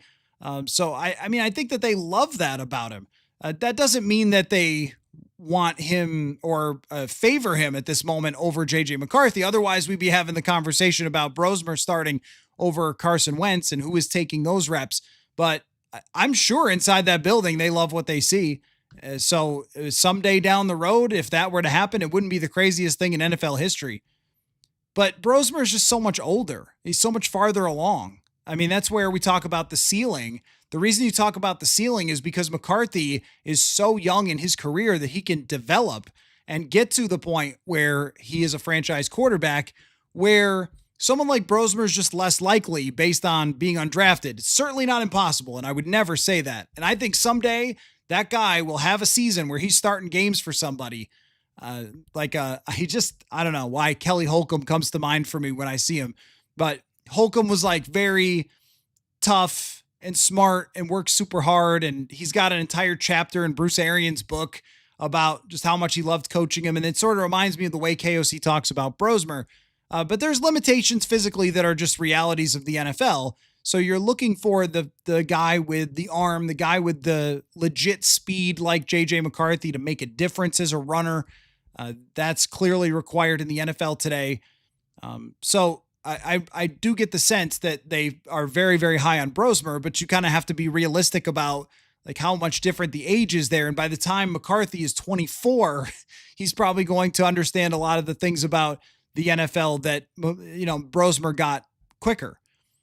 But hey, I mean, when it comes to Brosmer, I feel like I was very early, like on, hey, this looks like a real thing. And it's continued to be that way. Mr. Mayor says, FanDuel question of the day. Don't believe we'll win the division, but if we were to win it, I'd need to see McCarthy out there by Thursday, and he'd need to be excellent. Well, I mean, you could go down a different road with that, a different scenario, which would be say that Carson Wentz is just okay, and they sort of escape with a win. They get a pick six, and they win 13-7 on a horrifically ugly, like Raiders style win from 2 years ago. Let's say that happens and they go back to McCarthy. So it doesn't have to be by next Thursday, right? I mean, you're probably right though, when it comes to the best version of this team very likely exists in JJ McCarthy getting back and playing and being really good. That's the best possible version of this team. But, I have had a couple of those Dakotans say to me like, hey, why couldn't Carson Wentz just end up being great? Like, he's not that old. And it's hard to see greatness from this offense with Carson Wentz in it. Now, competence they could have, and this is where it might get tricky, is what Carson Wentz did against the Browns, and that's not a good defense. That's a great defense. Those guys are monsters. What he did against the Browns, being able to just do enough, get the ball out, hit downfield to Justin Jefferson a few times. He was talking about how a couple throws that he made to Jefferson probably would not have been caught. And he said maybe even would have been caught by the other team if Jefferson wasn't the wide receiver. That's where you could get Case Keenum-y. So I don't want to write that off either, because Keenum wasn't very accurate and had his ups and downs in 2017, but they had a great defense and he just threw the ball up to the top receivers. So it's not impossible that that could end up happening, that they could be a really, really good team on a week-to-week basis with a very much a game-managing Carson Wentz.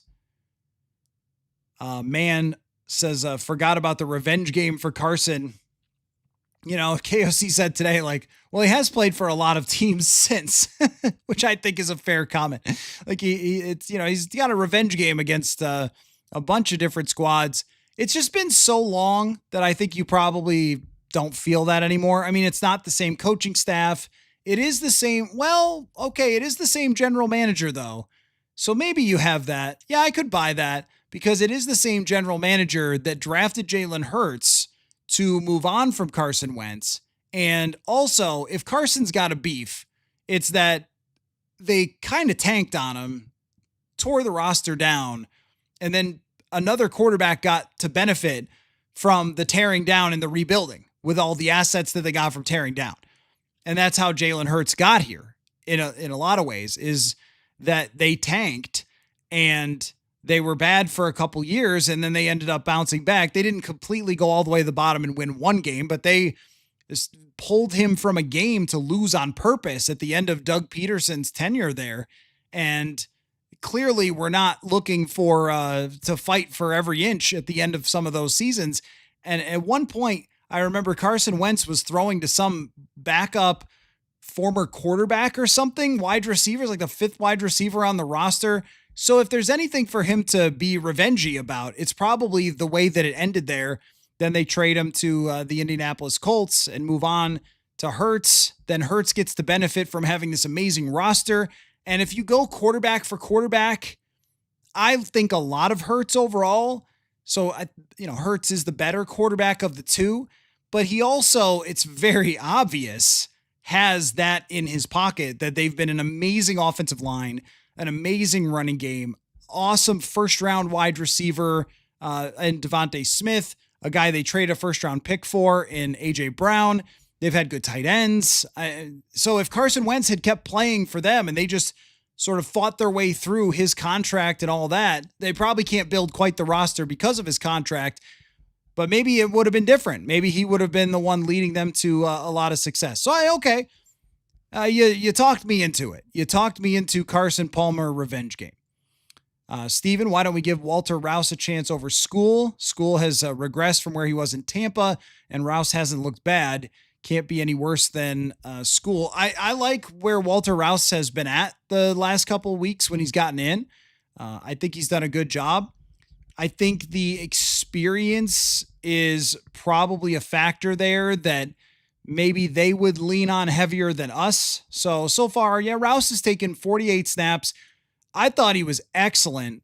Yeah, he's taken 48 snaps and he's allowed 2 pressures. That's a pretty good rate. His pass blocking grade by PFF is 70.1, and that was really his specialty coming out of college.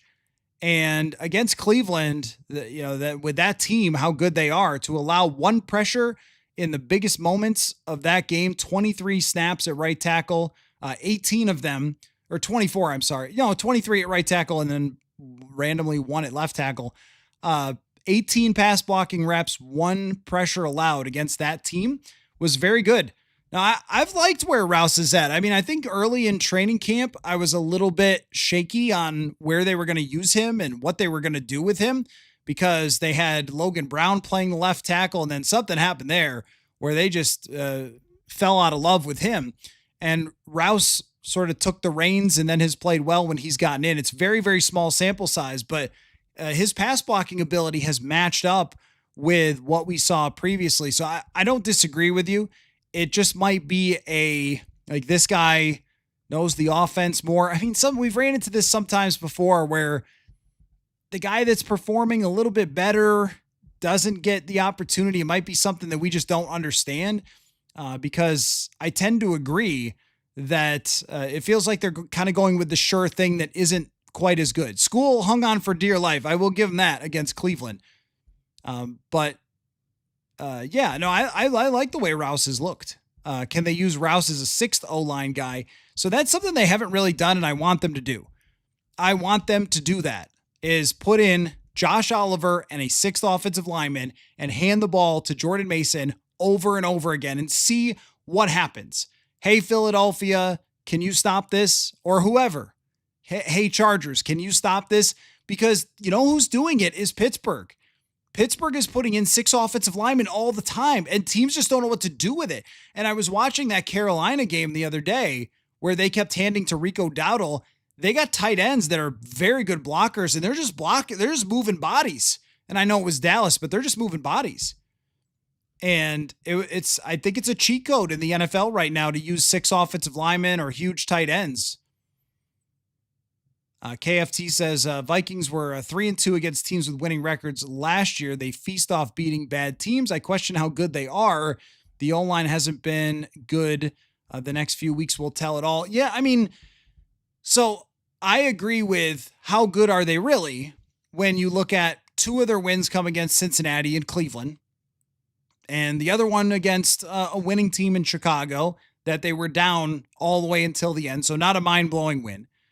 When they've lost, they've really truly lost. I mean, they've been outplayed by Atlanta, outplayed by Pittsburgh. So those were 2 very legit losses. Not, oh, well, you had a bad break or something. And they weren't winning most of the Cleveland game. They're playing from behind for a lot of the Cleveland game. They're playing from behind the entire Chicago game. Like, those are not great indicators. On the other side of the coin there, they have been playing with half a team. I mean, 4 backup offensive linemen at one point is just not like really having the full version of the Minnesota Vikings. Not having Van Ginkel and Cashman is not, or Harrison Smith out there. It's just not the full version, which I thought there was a little concern from Flores about getting Harrison Smith back up to 100%. He just might not this year. He might just end up being totally rotational. But how good they really are, you're absolutely right. You are going to find out in the next 3 weeks. We'll tell you everything because it's 3 good teams, but they're not perfect and they're somewhat beatable. And but that didn't quite answer the FanDuel question of the day, my friend, which is what do you need to see the next 2 games to believe that the plus 950 Minnesota Vikings to win the North can actually get there? That is the question. But I think that we don't really know how good they are. Let's see. KFT said when School moved to the left side, he was good, but before that, he had been awful. You know, it just has not looked like anything except for very replacement level tackle play. And what they need from School is to not have those fast losses. And I think that that's where David Quessenberry and Rashad Hill. I covered Rashad way too long to call him Rashad. Rashad Hill A really, really nice guy. One of the all-time awesome dudes in the NFL, Rashad Hill. What he was good at was just hanging on for dear life, not losing fast. If you can keep the guy in front of you for 3 seconds, then you're probably going to be okay. But School had too many just looking like a turnstile.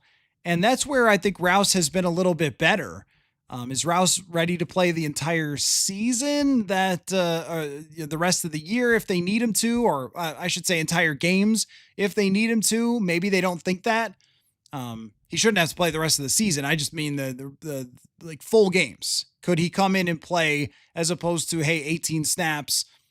But I mean, at this point, he's had 2 years to develop, all of last year and then this offseason, and has gotten into games.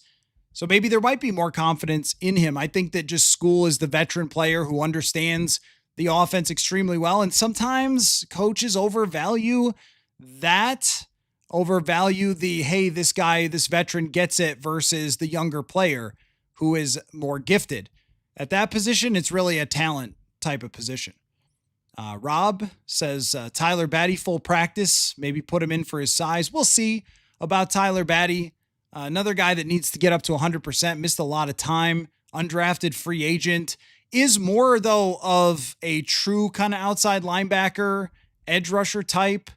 Moved inside a little bit throughout the summer, but he's got some size that could make a difference. But what you're talking about is exactly why I think it's not crazy to look at that outside linebacker position as a spot where you could potentially make a trade for somebody.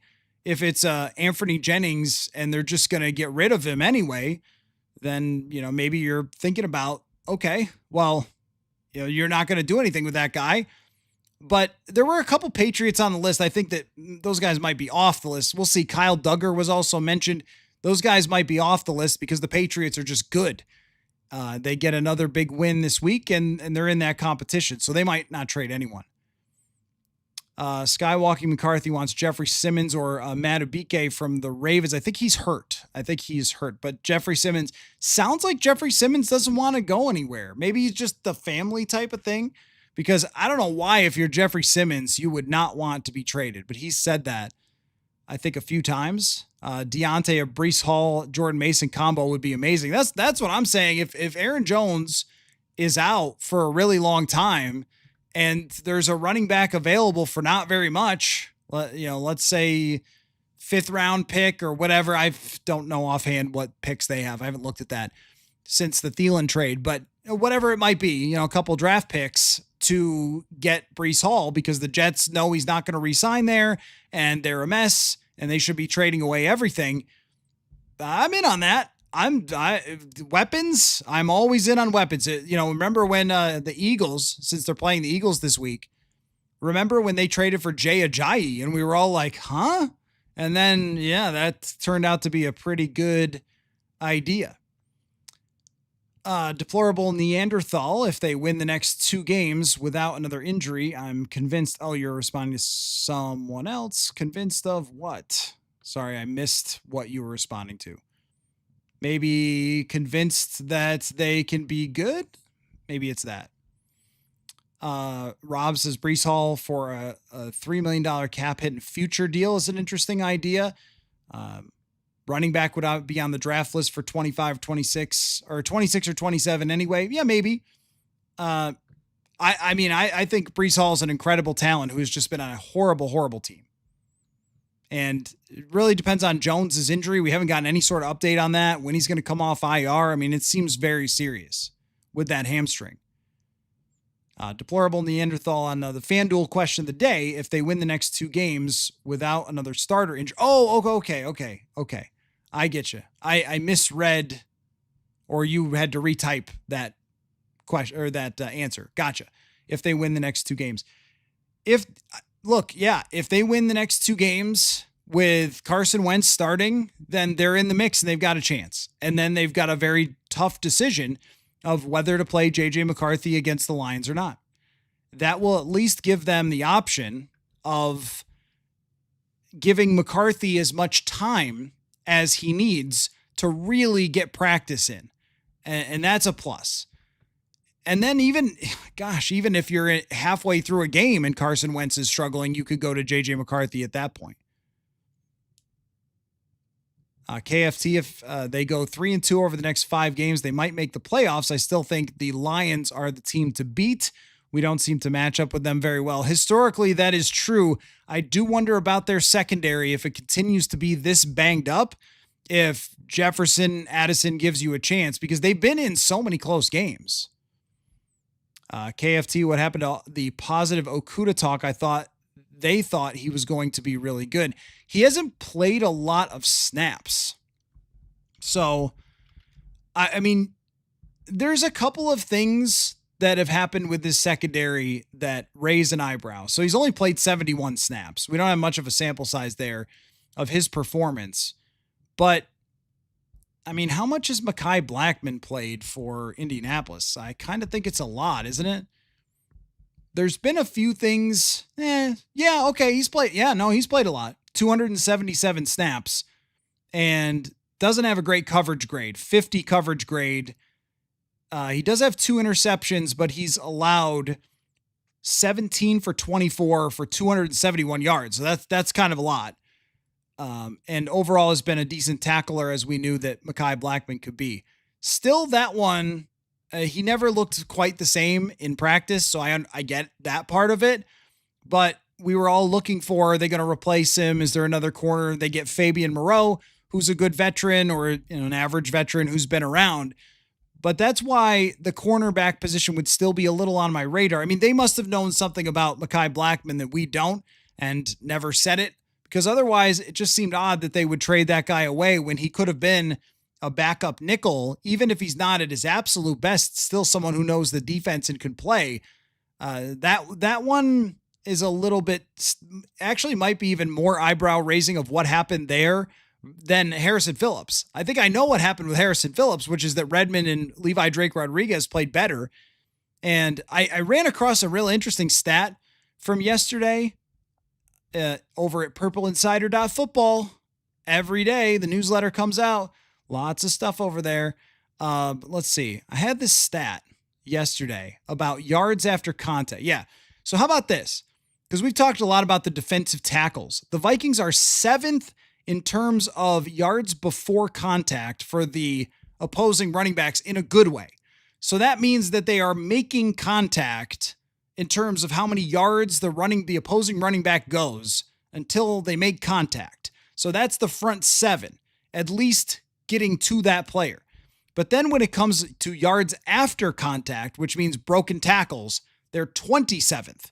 So they're getting their hands on guys pretty quickly and stuffing enough gaps and getting guys to the right spots, and then they're just not tackling them. To me, that's much more of a safeties and linebackers stat.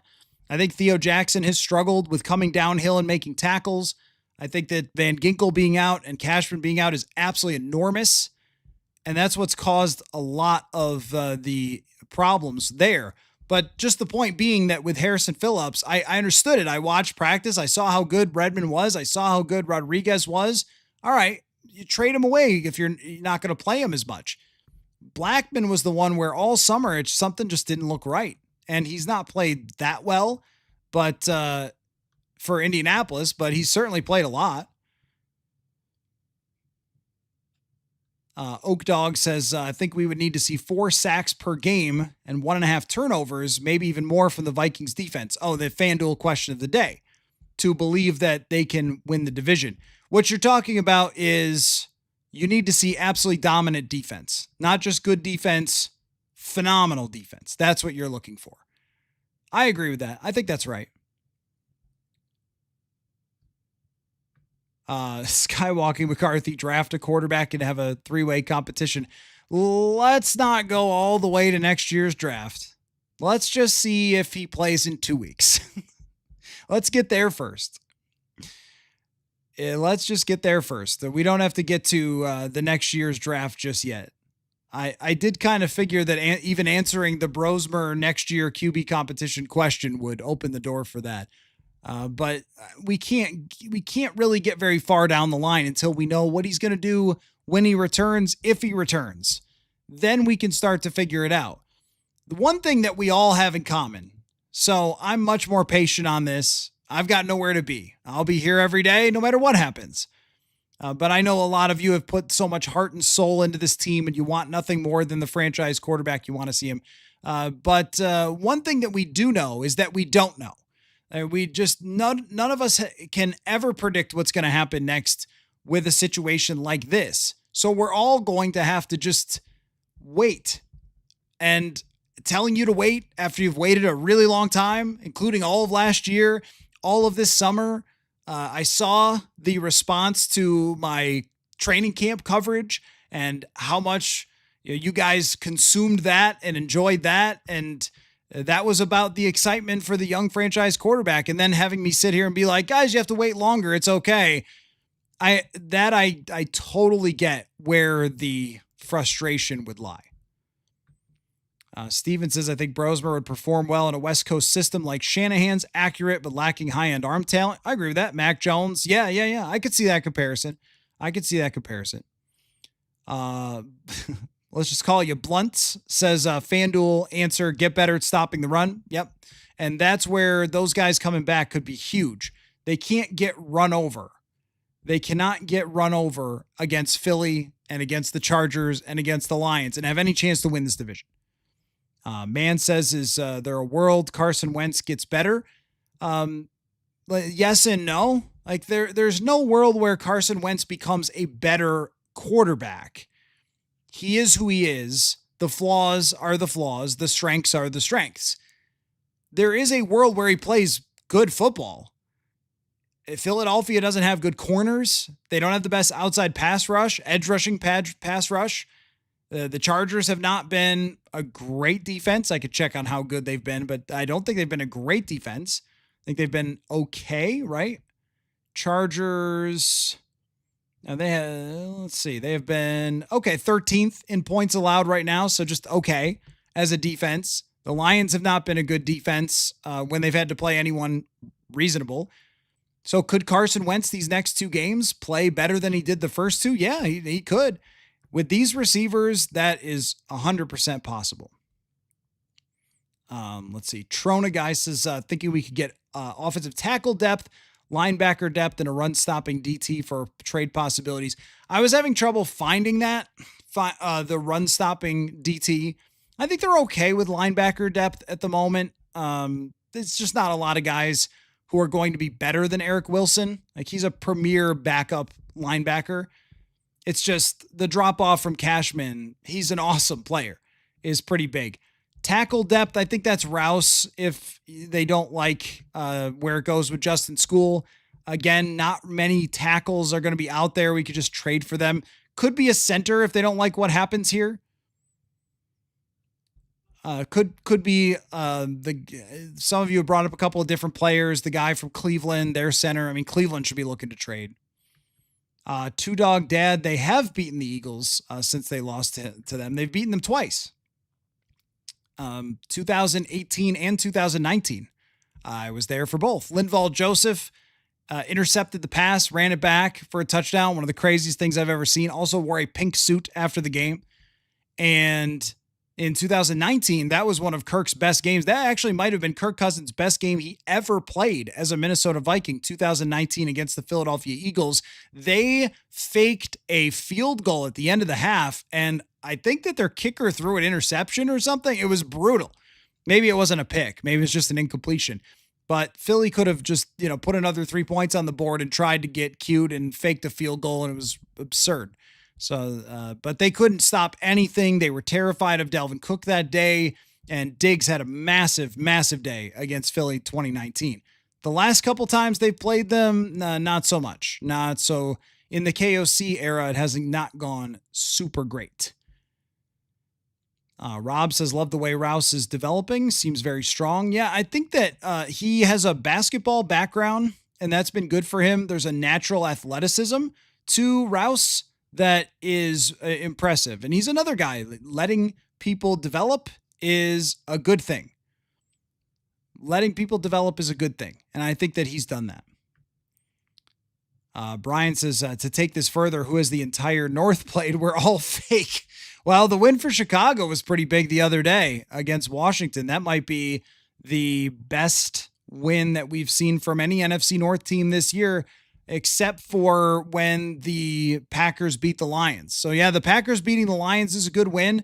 And then the win against Washington for Chicago was kind of goofy, but if your team did it, you'd celebrate every part of it. So you got to give them credit for that. Trona guy with the FanDuel question. We need to see the run defense step up, third down conversions, less penalty. The penalties have been out of control. Yeah, that's 100% true.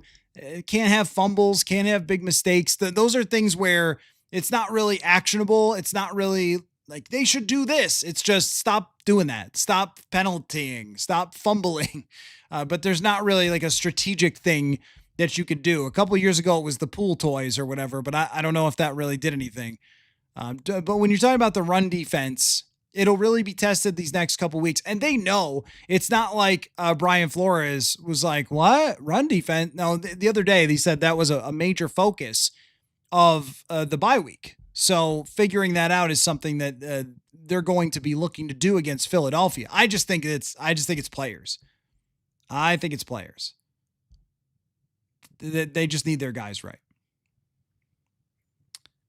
Let's see. Just the Super Bowl Vikes says, you think if the Vikings didn't bring back Fran Tarkenton when he left the Giants, that if the Vikings kept Joe Cap, they would have a Super Bowl ring? I actually think that considering that Joe Cap played for New England after that and had a horrendous season, I'm going to say that the answer is probably not. That there was regression on the way, that it was a Case Keenum-like season, and it was never going to be repeated ever again. Every ball that he wobbled through the air turned into a touchdown. It was just magical, and these Vikings fans from the back in the day always talk about how wonderful that season was. I don't know if it was ever going to be repeated again, though, to put him in that position. Maybe he when you look at their quarterback play after that in the early 70s, maybe he could have just been the 15th best quarterback in the league and still won a Super Bowl, but I'm not sure. I always think about just the trade of Tarkenton and how he missed those elite defenses that would have been the all-timers. And when he came back, they were still great, but they weren't quite as on the same level as when he was away, and they weren't able to win after Joe Cap. So, typical Vikings history is you kind of just missed by a little bit. If they had kept Tarkenton, then they probably get a couple of Super Bowls back then. But the ifs and buts are the Vikings' entire history.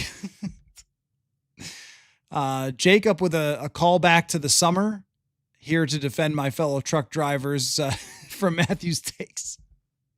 That means you've been watching a lot, Jacob, because that is a call back to the summer where people thought I didn't like truck drivers for some reason. I can't remember exactly what happened, but we're very pro truck driver here on the show. Well, if you're a truck driver, you must listen to a lot of podcasts, right? So, so those are my people.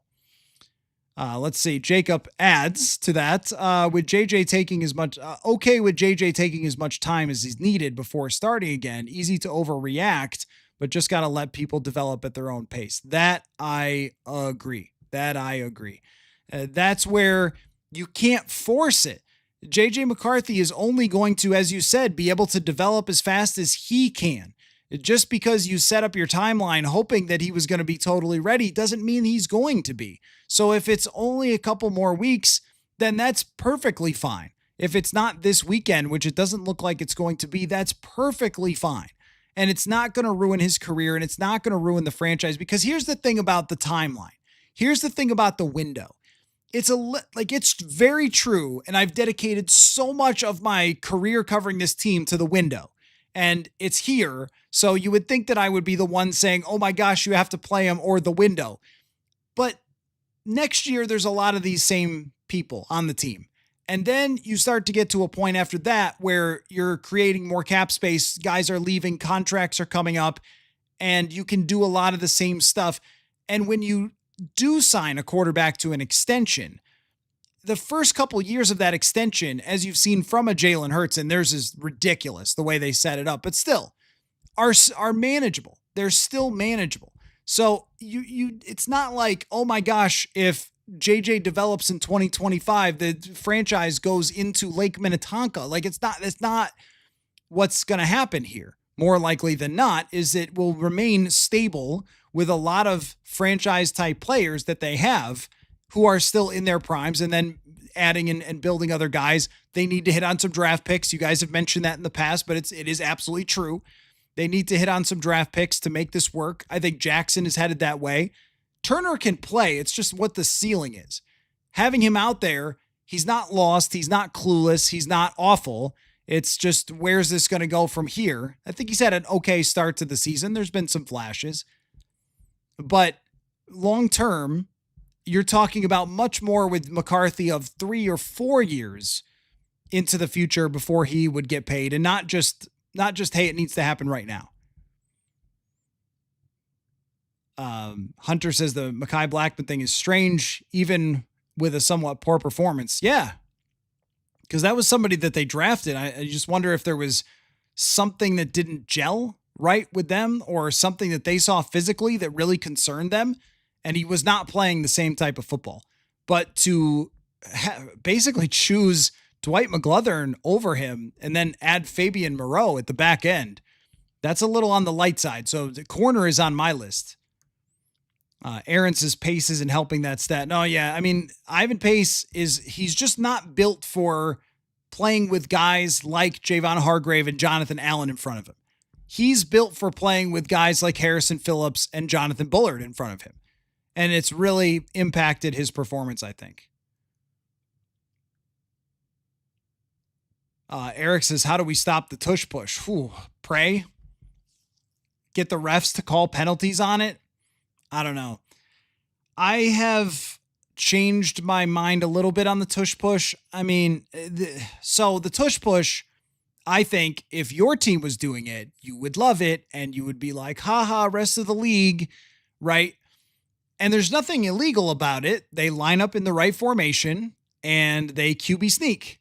I've always been very QB sneak because the pro QB sneak, the statistics are really good on it. There aren't too many quarterback injuries, and Tom Brady used to convert 90%. Also, one of my favorite moments of my reporting career happened while doing a story about QB sneaks.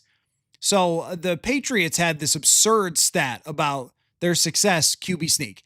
They actually, what they did was they would spread it out. So they would take 4 receivers and they'd put them out with Tom Brady and empty. So they'd have nobody in the box, and then he'd just sneak it up the middle. It's kind of the opposite of the tush push. So we used to do these conference calls with the opposing head coach every week.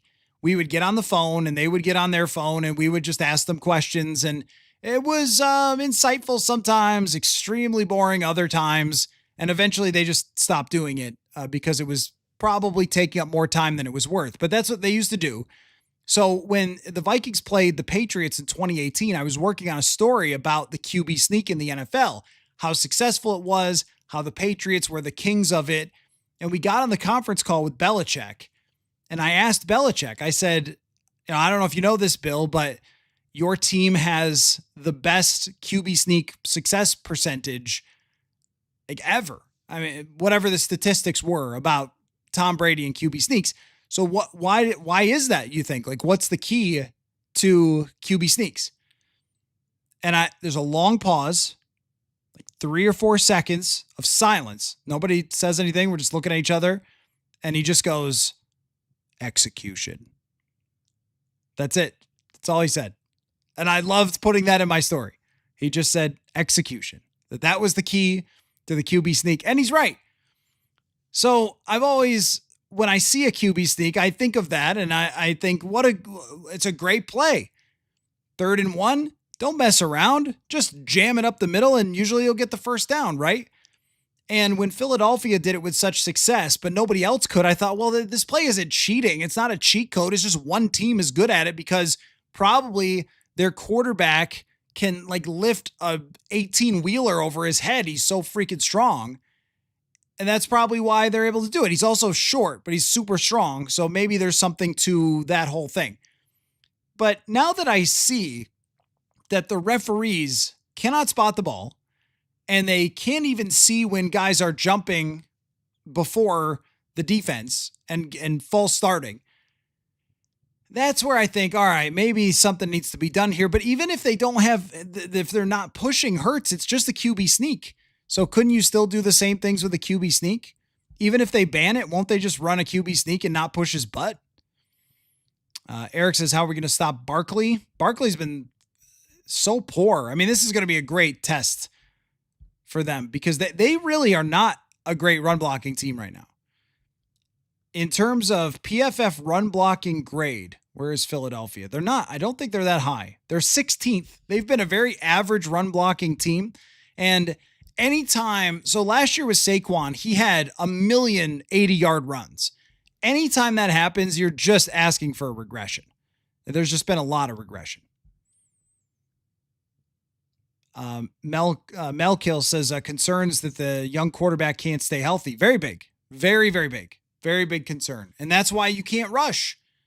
Because we've seen this happen with Trey Lance. We've seen it happen with Anthony Richardson. Guys that were project quarterbacks, which I think would fall under the category of McCarthy, that get pushed out there. They don't see things or they don't have technically locked in. I mean, this happened to Richardson in the preseason. They take big hits and they end up getting hurt or they have to scramble a lot and they get hurt scrambling. So that is a major concern. Yes. Norse Force has got to fly over the top like Troy Polamalu to stop the tush push. There really hasn't been anything that anyone has been able to do. I guess my one thing would be, hey, don't let him get to 3rd and 1. If you don't let him get to 3rd and 1, then you're fine. But if you let him get to 3rd and 1, then you're in trouble. Marauder says Felton should play for Speedy. He is the future. I'm sure he can match Speedy's 21 yards a game. I think Jalen Naylor's been much better than you think. When I watch the tape back, I see one, he's done a great job blocking. He's been open a lot. Quarterbacks haven't found him. I mean, I truly think he's actually had a pretty good year, and it's just evidence that sometimes fantasy stats aren't always the truth. I think Naylor's played his best football, even though he hasn't caught like too many of those passes. And he had a great catch downfield last week that got washed out by a holding.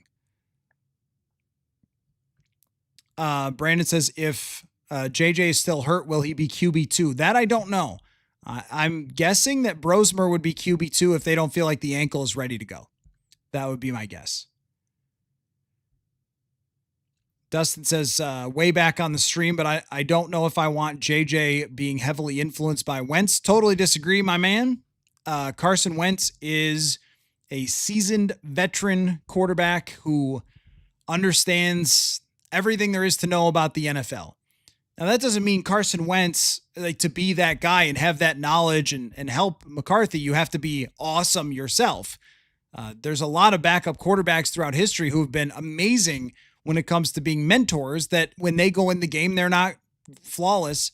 You know, Ryan Fitzpatrick's the all-time guy, Josh McCown, but the physical talent, you know, even with Wentz, like accuracy, decision-making, not always the best, but in terms of understanding football, this guy came in here.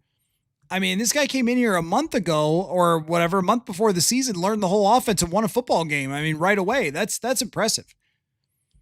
Blinky, I personally love Donovan's mentality, and gonna say this is too early, but yeah, I mean, when it comes to him returning, we're gonna see as far as him practicing. You're right. You don't want him to push it too far. They also kind of could really use him. So it depends on how stable that wrist is and how they assess the chances of him getting re-injured. That would be how they're going to approach that. Him being limited in practice is not the greatest sign. I also would not want to see them have to play Joe Huber against Jalen Carter, because that would be very scary. You might have to put in CJ Ham and line him up behind the guard. Brian says Philly's 30th in yards per play on offense. That's bad. No, you're right. Their offense has been bad. It's just been straight up bad this year so far, but it's only a handful of games. And it's very possible that he just hasn't clicked for them. Last year they were struggling on offense at times, and then it clicked, and then then they were great. Jay says, FanDuel question, Wentz manages a good game, better offensive line, defensive line play. Also stop Hurts and Barkley. In terms of winning the next two games, the question is really more of, what do you, I see. No, okay. You're answering it. Yeah, no, you're answering it. FanDuel question of the day was just, what do you need to see in the next two games? Right. You're answering it. So if they stop Barkley and Hurts, then that gives you confidence that they can go forward and stop other teams. Okay, I buy that. I think the run defense point is really significant here. Okay, so there you go. An hour that wasn't just yelling at each other about the quarterback position. Well done by everyone. I appreciate it very much, of the respectful conversation. And you guys have done a very good job of that. So I appreciate it. That's why I like doing these Q&A live conversations with you guys, because it ultimately takes us in a lot of different ways and helps us see what we're talking about a lot better than if I just talk at you. So great stuff from all of you in the comments this evening. Really appreciate that. Tomorrow night, Manny Hill will pick the schedule, and Manny, he's gonna have to say who's the quarterback for each game as we pick the schedule. That will be a good time as well. And also working on an Eagles guest to break down the hardcore elements of the matchup from Philadelphia's angle as well. And then we'll have Andrew Kramer for Friday nights with the hardcore breakdown with him, Andrew of the Star Tribune. So a lot to still come here. And when they do announce a quarterback, if that's what KOC does on Friday, then I'll plan to go live and break down the announcement of the quarterback as well. So we'll have to see how it plays out. Maybe I'll do that anyway. So thanks again for the great discussion tonight. Really appreciate all of you. And I will catch you very soon. Tomorrow night. Football.